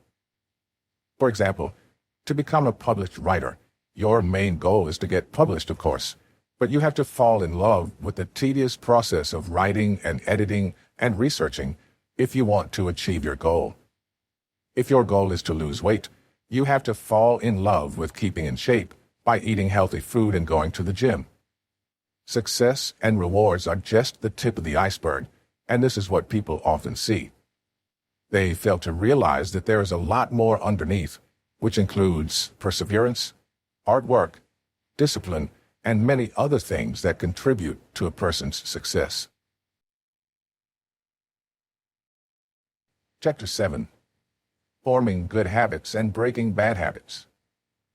You are all too familiar with the word habit. You use it in your normal conversation and you understand what it means. You can call them a behavior pattern, a routine, or anything that you do repeatedly, either consciously or unconsciously. Your day will not be complete without your habit, because it is a part of your day-to-day routine. How do habits work? Habits are learned behavior, meaning you're not born with them, you acquire them from somewhere. The whole process starts with a cue or a trigger. This can be in the form of time, location, thought, emotion, people, belief, or behavior. After the trigger comes the craving, which is the motivation or desire for the action. This is then followed by the action itself, or your response to the craving. After performing the action, you get the reward that you are expecting, and this reward is what drives you to perform the action repeatedly. Let's illustrate the process of habit so that you will understand it better. Let's say, for example, your habit is to drink coffee when you wake up. Your trigger is waking up in the morning. You drink coffee because you want to feel awake and alert, which is your craving. Then, your response is to drink coffee. Your reward is you feel alert after drinking coffee. Another example is biting your nails, which is a form of a bad habit. The trigger is stress at work. Craving is your need to feel calm and in control. Your response is to bite your nails. Your reward is that you feel calmer and more in control while biting your nails. The Spartans and the Special Operations units have good habits that contribute to their excellent performance. Their habits are so ingrained in their system that they do these behaviors even when they are no longer in the military. Take the retired soldiers, for example. Waking up really early in the morning, getting a crew cut instead of a stylish hairdo, eating fast and without wastage, and living in simplicity and austerity are habits that they carry with them even after retirement. There are two kinds of habits, good habits and bad habits. Of course, you want to continue doing your good habits and maybe learn some new ones. And you want to break your bad habits and replace them with good ones. Forming good habits. 1. Start small. To prevent yourself from feeling overwhelmed with what you want to achieve, you need to start small. For instance, if your main goal is to have a healthier lifestyle, going from 0 to 5 times a week of gym workouts, or switching to a vegan diet from a diet loaded with carbs and meat may be too difficult to accomplish. This can cause a problem later on because you might not stick to doing your good habit for a long time because you feel like you are sacrificing a lot. This is why it is important to start small. Maybe try to go to the gym during weekends and cut back on your carbs and sweets first. When you get used to this, try to tweak it a little bit and make it more challenging by going to the gym 4 times a week and reducing your meat intake. By slowly easing yourself into the habit, it will feel natural and normal, as if it has been a part of your routine for a long time. 2. Make your intentions clear. You need to be clear and specific about what you want to achieve if you're really serious about forming a new habit. If you plan out the details of your habit, you will most likely follow through to the end. The first thing that you can do is to create a schedule or deadline for your habit. If it is important for you, you will surely make time for it. If your schedule is packed throughout the day and you really cannot change anything, why not wake up a little earlier so that you have time to do your new habit, especially if it is something important? Another technique that you can try to make your intentions clear is habit stacking. This is linking your new habit to an existing habit that is already a part of your routine. You can say, before going to bed, I will read a book for at least 30 minutes. By linking the new habit to an old habit, it is easier for you to remember doing it, and it will become like a continuation of your old habit. You can also try the implementation of intention, wherein you consider your habit a conditional action. You can say something like, if I wake up at 6 a.m., then I will do 10 push-ups. 3. Get hooked. Have you ever been so engrossed in a book that you finish it in just one night? Have you started a project that you really like doing and you find it difficult to stop working on it? This is the same with habits. You form habits because you get hooked on doing them. So make sure that you find a way to get hooked on doing your habit. One technique that you can try is the don't break the chain technique. Whenever you finish doing the habit for the day, you can mark a big X on your calendar. You can also use stickers to track your habit. This will encourage you to do your habit every day without missing a day, because you do not want to break the chain and you do not want to see one day in your calendar without the big X. Having a visual reminder is a great way to form a good habit. And as the chain grows longer, it will be more difficult to break it because you know that you have already invested a lot of effort in it, and breaking it is a big waste of time and effort on your part.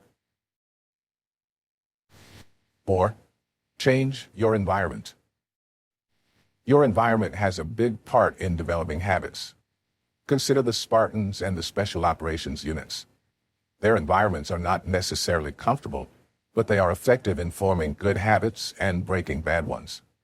For instance, the beds they sleep in are not exactly hotel material, but it works because it helps them to wake up early every morning and to always be alert, something that they have to do even when they are sleeping.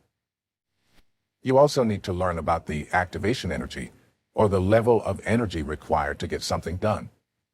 The more activation energy is required, the less likely you will do the action and stick to it, and vice versa. For example, if you want to read more books, make sure books are available in every room of your house. If you put away your books in a glass-enclosed shelf with lock and key, then forming the habit of reading will be more difficult. Make it easier for you to do your habit.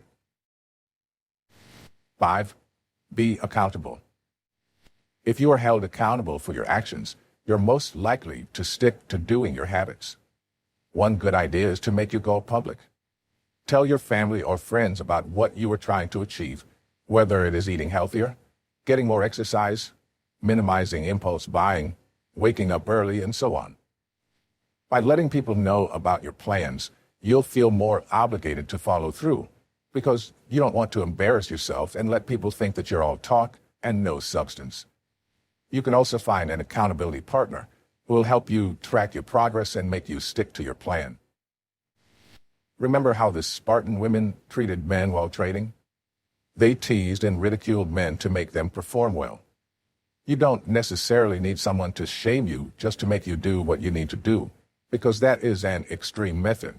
But at least try to find a buddy who will not let you go off track whenever you feel like slacking off.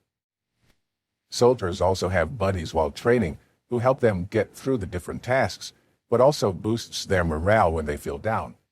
And you should, of course, do the same thing to your accountability partner if he is also in the process of developing a new habit.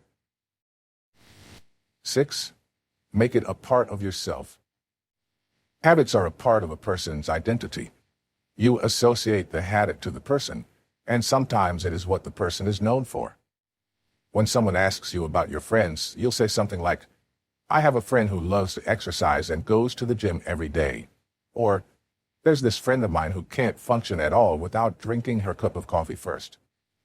Or when you're asked to tell more details about yourself, you will probably say something like, I make it a point to finish my important tasks first, because I move on to the easier ones. These are all habits, and you identify people, including yourself, with them. If you start thinking of an action as a part of yourself, it will be easier for you to stick to it without the need for constant reinforcement. Make it a part of yourself that makes you a unique individual. Breaking bad habits. Habits are a part of your normal life, which is why they're difficult to break. Bad habits have always been a subject of psychological studies and research because they have negative impacts on a person's life. It keeps them from achieving their goals, and it also interrupts with their life. Bad habits are also not good for your health, and they're just a waste of resources, including time, energy, and money. Two of the major causes of bad habits are boredom and stress. Sometimes people have nothing better to do that they start doing something that later on turns into a bad habit. For example, you go shopping one day because you feel bored, and you realized it felt good to buy stuff, and it becomes a habit whenever you feel bored. Or sometimes you feel stressed that you need to do something about it, such as biting your nails. You need to understand the cause of your bad habit and get to the root of the problem so that you can better address it. So, how do you break a bad habit? Here are some ideas. 1. Replace it with a good habit. Sounds easy, but it's actually more difficult than you think. Sometimes two opposing habits, one good and the other bad, have the same end result. For instance, you smoke every time you feel stressed out. It calms your nerves. But of course, smoking is not good for your health. So try to find an alternative. Maybe try breathing techniques for relieving stress, or try meditation. Another bad habit is opening Facebook when you're feeling bored. Instead of reading useless information in your newsfeed, why not do something else that will challenge you mentally, like reading a book or answering a crossword puzzle? You can even do some short exercises. There are so many alternatives that you can think of. Just identify what triggers your craving that results in bad behavior, and from there, come up with other behaviors that will satisfy that craving. 2. Try to remove triggers. Ask yourself, what triggers your habits? Once you determine the trigger, try to cut it to make the bad habit go away.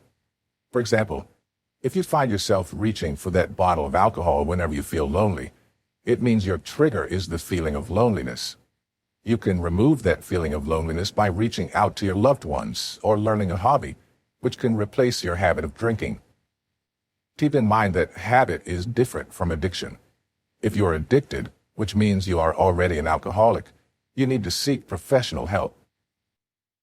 If the sight of clothes at the mall triggers your impulse to buy, then do not go to the mall. You cannot really remove the mall from its location, but you can definitely avoid it. 3. Cold turkey solutions might not always work. Doing something cold turkey is doing it right away, without easing yourself gradually into the behavior. For example, if you have been smoking for 10 years today, deciding to stop smoking starting tomorrow is a cold turkey solution. You will only find yourself taking a puff after a few days and starting the bad habit again, because cold turkey solutions make things into definite black and white areas. This means that it only views the bad habit as something 100% negative, when in fact, bad habits also give something positive. Smoking, for instance, makes a person feel calm and helps relieve stress, although it is definitely bad for the health. This is why it is important to take this into consideration instead of instantly taking away that one thing that makes you feel better. Moreover, going cold turkey also puts emphasis on perfection, and perfection is something that is difficult to achieve. One mistake that you make already makes your whole plan a failure. Try to give yourself a little wiggle room, especially if you have been doing the habit for many years. Going cold turkey is not always a failure when it comes to breaking a bad habit. In fact, A lot of people have done it before. Some stopped smoking instantly without giving too much thought about it, but they are able to stick to it. These are strong-willed individuals, like the Spartans in the Special Forces. Of course, you can also be like them if you improve your willpower, which has been discussed in depth in the previous chapters. You can combine the techniques mentioned in forming good habits with the tips for breaking bad habits. They go hand in hand, and if you do them together, you'll find it easier to reach your goals. You might also want to know the different habits of the Spartans in the Special Forces that make them excellent warriors and soldiers. Habits of Spartan warriors and elite soldiers that you should try. Cold shower in the morning. You already know by now that the Spartans took cold showers in the morning. Doing this helped build their iron discipline because it helps your body get used to discomfort. And when your body can endure discomfort, you will not easily give in to temptations and impulses, thus greatly improving your self-discipline. You should also include this in your daily habit if you want to do it the Spartan way. Always have an escape plan or plan B. Special Forces always survey the place quickly for escape routes in case of an attack or ambush. Although it is not a common occurrence to be attacked, it is still a great habit to develop, especially today when the world is a lot more dangerous. Going to your favorite Starbucks might be something that you do on a daily basis, and you feel comfortable going to the place, but you should learn about emergency exits the next time you go back to buy coffee. In relation to having an escape plan, you should also have a backup plan or plan B, or however you want to call it, in case your initial plan didn't work out. For example, if you are thinking about going on a trip abroad, but you're still not sure if you can take off from work for several days, you should have an alternative plan, like going on a local vacation. Preparing for something that could happen apart from your initial plan is something that you should develop into a habit to prevent disappointments and frustrations. Intermittent fasting. For the Spartan warriors, eating is not done for pleasure. It is a necessity used to fuel their body, to finish their training, and for when they go to battle.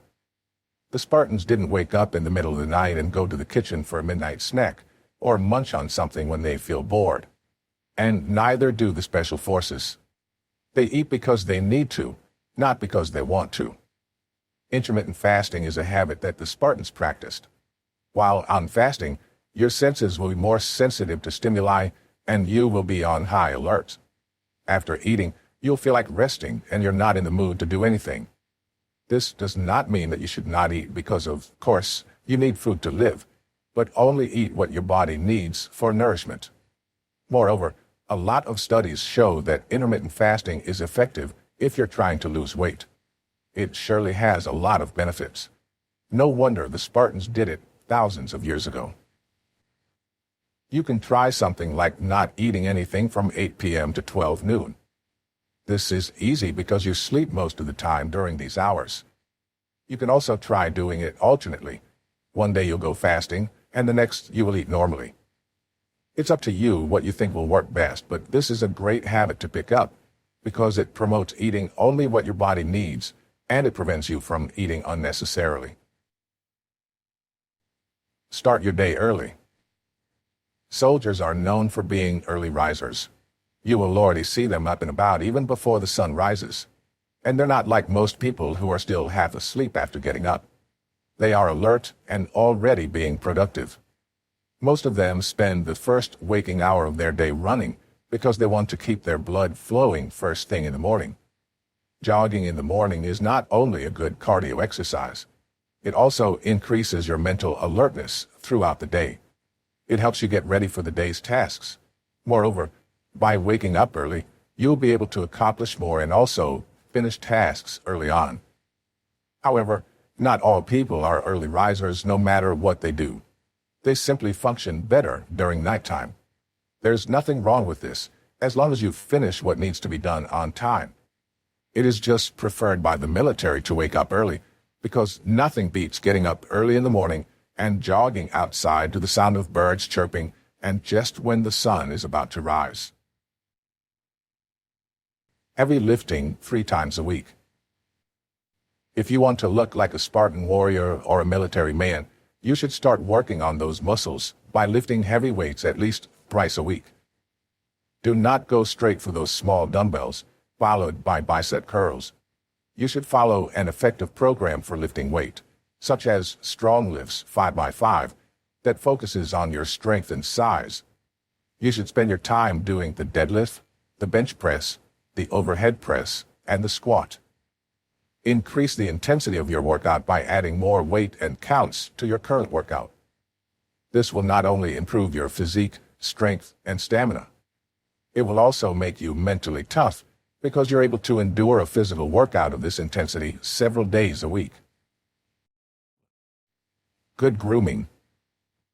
This is not about vanity, but more about being presentable and respectable looking. If you want people to take you seriously, you should look the part, especially if you're trying to scare off enemies. You do not necessarily need to buzz cut, but always make sure that your hair is trimmed. For guys, long hair only gets in the way and is also difficult to maintain, so keep it short at all times. You do not want to waste your time styling your hair every day. Aside from hair, you should also pay attention to what you wear. Have you seen a soldier wearing wrinkled clothes? Make sure your clothes are ironed before you wear them. Trim your nails regularly because long nails are a no-no. Always strive to look your best wherever you go, even when you are at home, because when you look good, you will also feel good about yourself, which is a great boost of confidence. Chapter 8. Fearlessness and Overcoming Fear. One of the many objectives that describe the Spartans and the elite forces is fearless. They are the very essence of brave and courageous men who are willing to die for their country. Of course, you're just an ordinary person, and dying for your country is not really a part of your responsibilities right now. But you can definitely learn a thing or two about being fearless from the Greek warriors and elite forces. These people have a lot to fear because their lives are always on the line, but they are not afraid of facing the enemies to complete their mission. This is not exactly about not being scared of ghosts or monsters.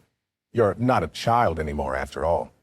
This is about conquering your fear of taking on challenges and responsibilities in life because you're afraid that you do not have the capability to succeed. This is also about conquering not only fears but other negativities that you may have in your life that prevent you from succeeding. You probably sometimes think that the quote about fearing nothing other than fear itself is a little too much, because there's a lot to fear in life when, in fact, this is something that the Spartans and elite forces have to live up to. The Marines, Navy SEALs, SAS, SBS, and other special forces always face dangers. It is not just a quote for them, but something that they have to face on a regular basis. It is their job and their life. Of course, ordinary people like you and me do not face the same kind of life-threatening situations like these elite soldiers. But we can learn a thing or two from them when it comes to being fearless. Overcoming fear has a lot to do with self-discipline. Self-discipline is all about mind over matter, not giving in to impulses and urges that can prove detrimental to your life goals. Being fearless is the same way. It is also about practicing mind over matter because you have to overcome something, and in this case, your fear of whatever it is that scares you. Here are some lessons that you can learn from elite soldiers who eat dangerous missions for breakfast. Prepare and practice. The special forces and the ancient Spartans train really hard before they become full-fledged soldiers or warriors. The Spartans, for instance, started their preparation at a really young age. Most of their lives was spent training to become the very best Spartan warriors. And it paid off, because their reputation as strong and powerful soldiers is still very much known up to this day. The special forces of today also undergo training that would make any Spartan proud. Training is equal to preparation and practice, and according to James Water, a former commander of a SEAL platoon, the Navy SEALs spend 25% of their time on deployment and 75% goes to training, which includes preparation and practice. If you have prepared enough for what you are about to do, you will lose yourself in the moment and you will not have time to worry and be scared. One of the objectives of preparation and practice is to know and master what you are about to do. In the case of the elite soldiers, they undergo training to prepare their bodies, mind, and emotions for when they are deployed to accomplish special tasks or missions. They learn about their goal, the place where they are going to be deployed, their enemy, their plan of attack, their weapons, and other important details of their mission that can help them succeed. They learn everything they can learn about their mission so that when they are deployed, they will not feel scared because they already know what they are about to face. If you have a presentation and you're scared of public speaking, you have to make sure that you prepare beforehand by researching, writing down notes, practicing in front of the mirror, and knowing and understanding your topic by heart so that you will feel less scared while presenting. You will feel more confident explaining your topic and answering questions that your audience will raise. Overcoming fear is about being confident. And to be confident, you have to master the task that you need to accomplish to reach your goal by preparing and practicing. Learn from the Joker. The Joker laughs at his enemies, or even when in a situation where ordinary people will feel scared. This is his way of handling his fears. You do not necessarily need to be the Joker, who is a little crazy, but you can learn from him when it comes to fear management. Laugh at something that scares you or something that you feel you cannot do. This makes your fear or doubt seem insignificant and silly. It also tells you that everything will be fine and things will work out in the end. This is also a technique that the Navy SEALs and Army Rangers do when they find themselves in a dangerous situation. And there is scientific basis for this.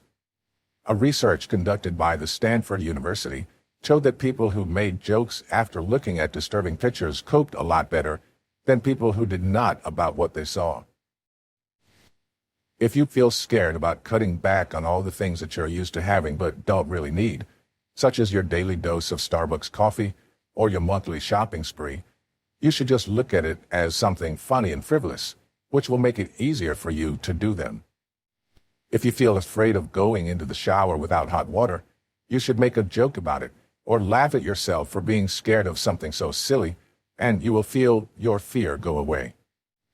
The world may be a scary place, but if you find humor in any situation, even the scary and difficult ones, you will go very far.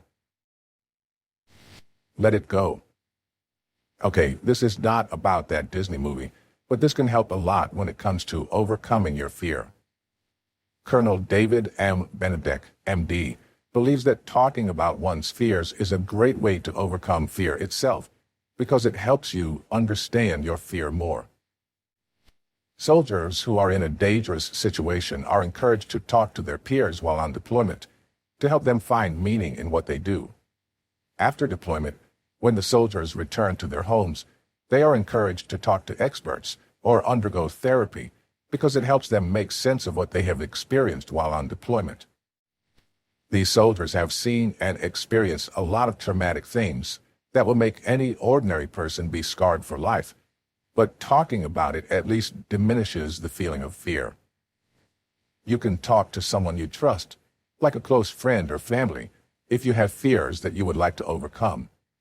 For example, if you're planning to quit smoking cigarettes but you are scared of taking the leap because smoking has been a big part of your life since you were a teenager, then you can talk about it to someone close to you. Admitting your fear to someone and hearing yourself voicing it out loud is a great way to confront your fear because you're letting it out into the open. Do not keep it bottled up inside like shitty booze. Tell someone about it and let it all go, and you will realize that sometimes fear is just all in your head. Take deep breaths. Some people show physical manifestations of fear. You will feel their heart beating faster, and you will see them sweating bullets. Some also feel their knees turning jelly and their voice shaking when they start to speak. When you start to feel and see these physical signs of fear on yourself, just breathe slowly and deeply. You already know by now that elite soldiers use breathing techniques to calm their nerves. It also allows them to control the physical manifestations of fear. And when they feel that they are in control, they will feel more powerful and fearless. A Navy SEAL trainer even said that breathing is like a software that helps you bend your hardware or your body. It may sound too nerdy, but this is in fact what breathing does to your body. It allows you to get a grip on yourself and continue doing what you need to do without showing signs that you are scared or nervous. Ignore the voice in your head. As discussed previously, fear is all in your head. It's just about mind over matter. If other people can do it, so can you. When you start to hear that negative voice in your head telling you that you cannot do it, make it stop by simply ignoring. You're probably wondering, why do we have this kind of inner voice that gives us feelings of fear and nervousness in times of stress? Why can't we have an inner voice that acts like a cheerleader instead? A voice that tells us that we can do it. Apparently, this is how our brains work. It simply gives us the worst-case scenarios when that's the last thing you need. Do you know what elite soldiers do when the negative self-talk starts inside their head? They ignore the voice. Or if you have an asshole inner voice that is really persistent, you might want to do something more drastic, such as mentally shouting over the negative thoughts and replacing them with positive thoughts. To do this, you need to focus on the positive aspects of the task or situation. If you're feeling nervous or scared about talking in front of a large group of people, you can simply remind yourself that this will improve your grades or give you a shot at being promoted. It takes self-discipline to do this because you have to exert willpower so that the negative self-talk will not prevail. Courage versus boldness.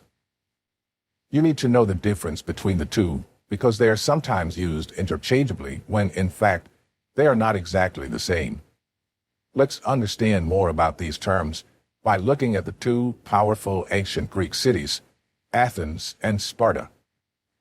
We all know that between the two, the Spartans were better at warfare because of many reasons. They had extreme discipline and their training was so effective that modern warfare trainings and techniques are patterned after the Spartans' undefeated system. So, what is it about the Spartans that the Athenians lacked? What made them far superior that later on led to the defeat and decline of Athens? The answer is in the character trait that these ancient people possess. The Spartans had andria, or courage, while the Athenians had thrasites, or boldness. Courage means bravery, and it involves manliness. It is one characteristic of a mature man. Courage and manliness are intertwined. One can achieve courage when one has achieved maturity. On the other hand, boldness is seen more as a boyish trait. A bold man is highly ambitious, brazen, and proud, whereas a brave or courageous man is calm, steady, and God-fearing. Between the two, who do you think is more reliable, the brave man or the bold man? Obviously, you would want someone courageous to be on your side during combat or in dire situations, because you can definitely rely on them. Or better yet, be the courageous man that every man should strive to be. Boldness is impulsive and sometimes even reckless. It does not involve thinking and analyzing of situations and facts. Of course, this trait can be beneficial too, when in the context of seizing a great opportunity that knocks on your door only once in a lifetime. In this case, boldness can be used, but it should still be coupled with courage and self-discipline all throughout. And a man should always strive to be courageous than bold. Courage is enduring and steady. It can endure suffering for a longer period of time. It is also humble and has its feet always planted firmly on the ground. This is why courage is more pleasing to heaven. Boldness, on the other hand, is impatient and fickle. It cannot endure sufferings, especially on long periods of time, and the prize or victory should be instant, otherwise boldness will die. This is why courage involves self-discipline, because it does not give in to impulse, but rather it delays gratification for a much better reward. Because of boldness is impatient, its main weakness is time. It cannot endure and is easily perishable. The Athenians were known for their surprise attacks and quick battles that had a decisive result. The Spartans, on the other hand, were known for their endurance and strength in prolonged battles. For the Athenians, when victory did not come easily, they lose heart and hope, and they give up. This quality and mindset, which works excellently with self-discipline, are what made the Spartans more superior than the Athenians. Today, you will see a lot of people who are more bold than courageous. Sure, they get excited about the idea of tackling a new task or starting a new habit, but this excitement and the burning passion of doing something new only lasts for a short time. The first few days is fun and exciting. They write down their tasks and even track their activities. But as time goes by, when the novelty of the idea wears off and when setbacks arrive, the feeling of excitement slowly fades. It will plateau, then slowly go to a downward spiral. It becomes boring, and they realize that it involves a lot of hard work that they did not anticipate. As days go by, they start working less and less on the task. Before, they did it every day. After a couple of months, they just did it a few times a week. Then, whenever they feel like doing it, then at last, they just start to completely ignore it. These people will come up with excuses. They're working on other stuff. They're too busy. They don't feel good anymore working on that task. A lot of excuses. They'll even go so far as telling themselves that this task is the wrong task for them in the first place, because doing it feels so difficult. And should it be more fun, especially since they've been doing it for quite some time now? They make themselves believe that the task is wrong for them, when, in fact, it is their work ethic that is the problem. They do not have the self-discipline and courage to continue what they have started. If you have the mindset of the Athenians, who do not finish what they started and who just leave things when the going gets tough, you should change your ways, because this will only lead to your downfall, like what happened to the Athenians. It will become a cycle that is more difficult to get out of. Be more like the Spartans, who will start a task and make sure that they see it through till the end. Boldness can help you start things, but only courage can make you finish. Chapter 9. Lessons learned from the Spartans and Special Forces. There are a lot of things you can learn from the Spartans and the Special Forces, the people who epitomize self-discipline. Based on the topics discussed in this book, here are the lessons that you can learn from these strong and powerful people that you can apply to your own life. When you do something, do it extremely well. If you have a task or a chore that needs to be done, give it your best shot or don't try at all. The Spartans and Special Forces should be excellent at what they do, because it is a matter of life and death. Moreover, it's not just their neck or their team's lives that hang on the balance, but also the future of their country. This is why, for these people, there are no rooms for mistakes most of the time. You're just wasting your time if you do something half-heartedly, because you might just need to do everything all over again, which is a waste of time, energy, and sometimes money. You should also avoid being a jack of all trades and master of none. Instead, focus on one thing first before you tackle other tasks, so that your attention is not divided into different things which can lead to mistakes. In other Greek cities, including Athens, people could be whatever they wanted to be: farmers, blacksmiths, bakers, fishermen, butchers, and so on. However, when time came when the city had to face its enemies, these people had to leave their normal jobs and became soldiers for their cities. And you very well know that this didn't work out. With the Spartans and elite forces, they were trained solely for the purpose of defending their country or completing missions for their country. The Spartans left these other jobs for people who were not training in the military, and they recruited their best and strongest men to become warriors. They did not have a regular job apart from being a warrior or soldier, which made them become masters at what they do. According to history, the Spartans' power was so great and they were feared by their peers. It was even said that one Spartan soldier is equivalent to several men who came from other cities of Greece. keep it simple. The Spartans and the Special Forces always find themselves in dire situations, and they try to employ the simplest actions to get themselves out of this predicament. The simpler the solution is, the better. The Spartans were known for their contempt for long-winded speeches. They would prefer it if you go directly to the point. At that time, long rhetoric and speeches were extremely popular in Greece, especially in Athens, but the Spartans did not like this at all because they thought it was a waste of time. They'd rather be doing something more productive than listen to someone's useless ramblings and babbles. So apart from their intense trainings, the Spartans were also known for their straightforward and simple speeches, sometimes made more interesting by their acerbic wit. This is called laconic speech. Sparta is located in the area called Laconia. Being simple at everything that you do requires strong self-discipline, because people sometimes have this tendency to add fluff or other unnecessary things that does not really do anything to the overall value of something.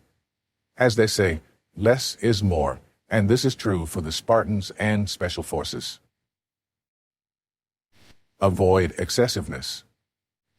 The Spartans and elite soldiers are known for their austerity, as explained in the previous point. Let's look at how the Special Forces are trained. When they train, do you think they have extra pillows for comfort? Or do you think their food include yummy treats like cakes or filet mignon? The answer is no.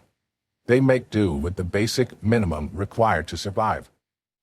Their food is nutritious because their body has to be in top shape while training and while on deployment, but it does not have extra treats. And this is good because having excess of anything is detrimental to their situation when they are in combat. Who would want to bring extra things that are not really needed to survive when on deployment? No one, because it is just added weight, and excess of anything only creates distraction. The Spartans also admired craftsmanship, but only if it has a practical use.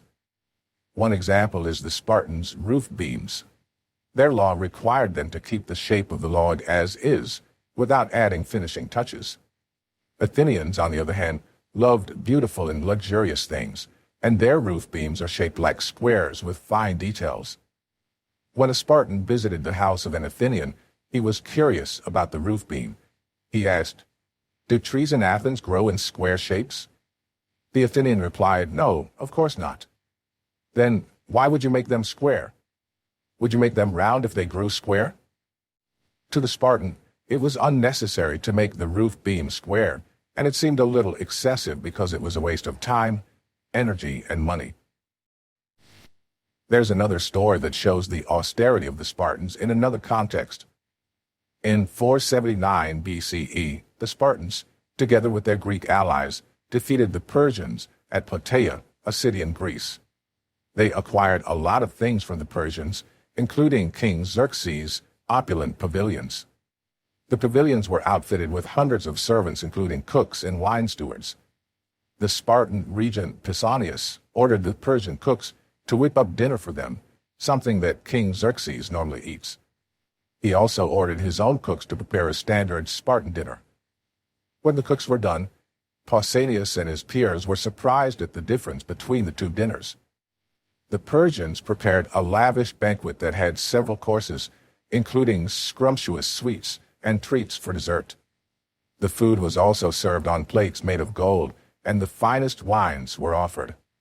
On the other hand, the Spartan chefs cooked barley bread and a soup made of pig's blood and vinegar. Pausanias couldn't help but laugh when he saw the two standard dinner fares.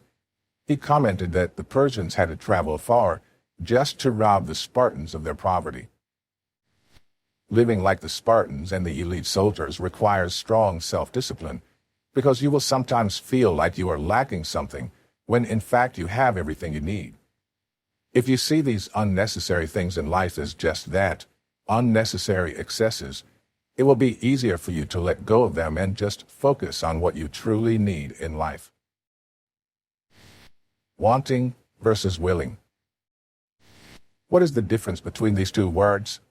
Wanting denotes something that you wish to achieve, which means it is more focused on the outcome or results. Willing, on the other hand, denotes taking action. It is more focused on the processes involved to reach your objective. When you write a book, you want to be published. But are you willing to put in a lot of hours and energy researching, reading, and writing? When you start a new business, you want it to be profitable. But are you willing to invest your time, energy, and money to keep it going? When you start your diet plan, you want to lose weight. But are you willing to give up eating junk foods and go to the gym regularly? It is easy to know what we want in life, but are you willing to compromise, sacrifice, and face difficulties and challenges along the way to reach your goals? This is also about taking risks. You want to earn money by starting a business, but you cannot be a great entrepreneur if you're not willing to take risks. And risks are uncertainties in life, something that you cannot avoid because uncertainties are always there. What you can do is to always do the right action, no matter what you risk or uncertainty you are facing. This is why they say that honor comes from uncertainty and not from a favorable outcome, because uncertainty tests your character and self-respect. King Leonidas and his great Spartan warriors knew that if you want to achieve great outcome, you have to take risks. And aside from honor, this was also where real courage was tested for the Spartans. They did not know what the outcome would be, but they were willing to die for their city. And because of this, they came out of the battle victorious. Teamwork.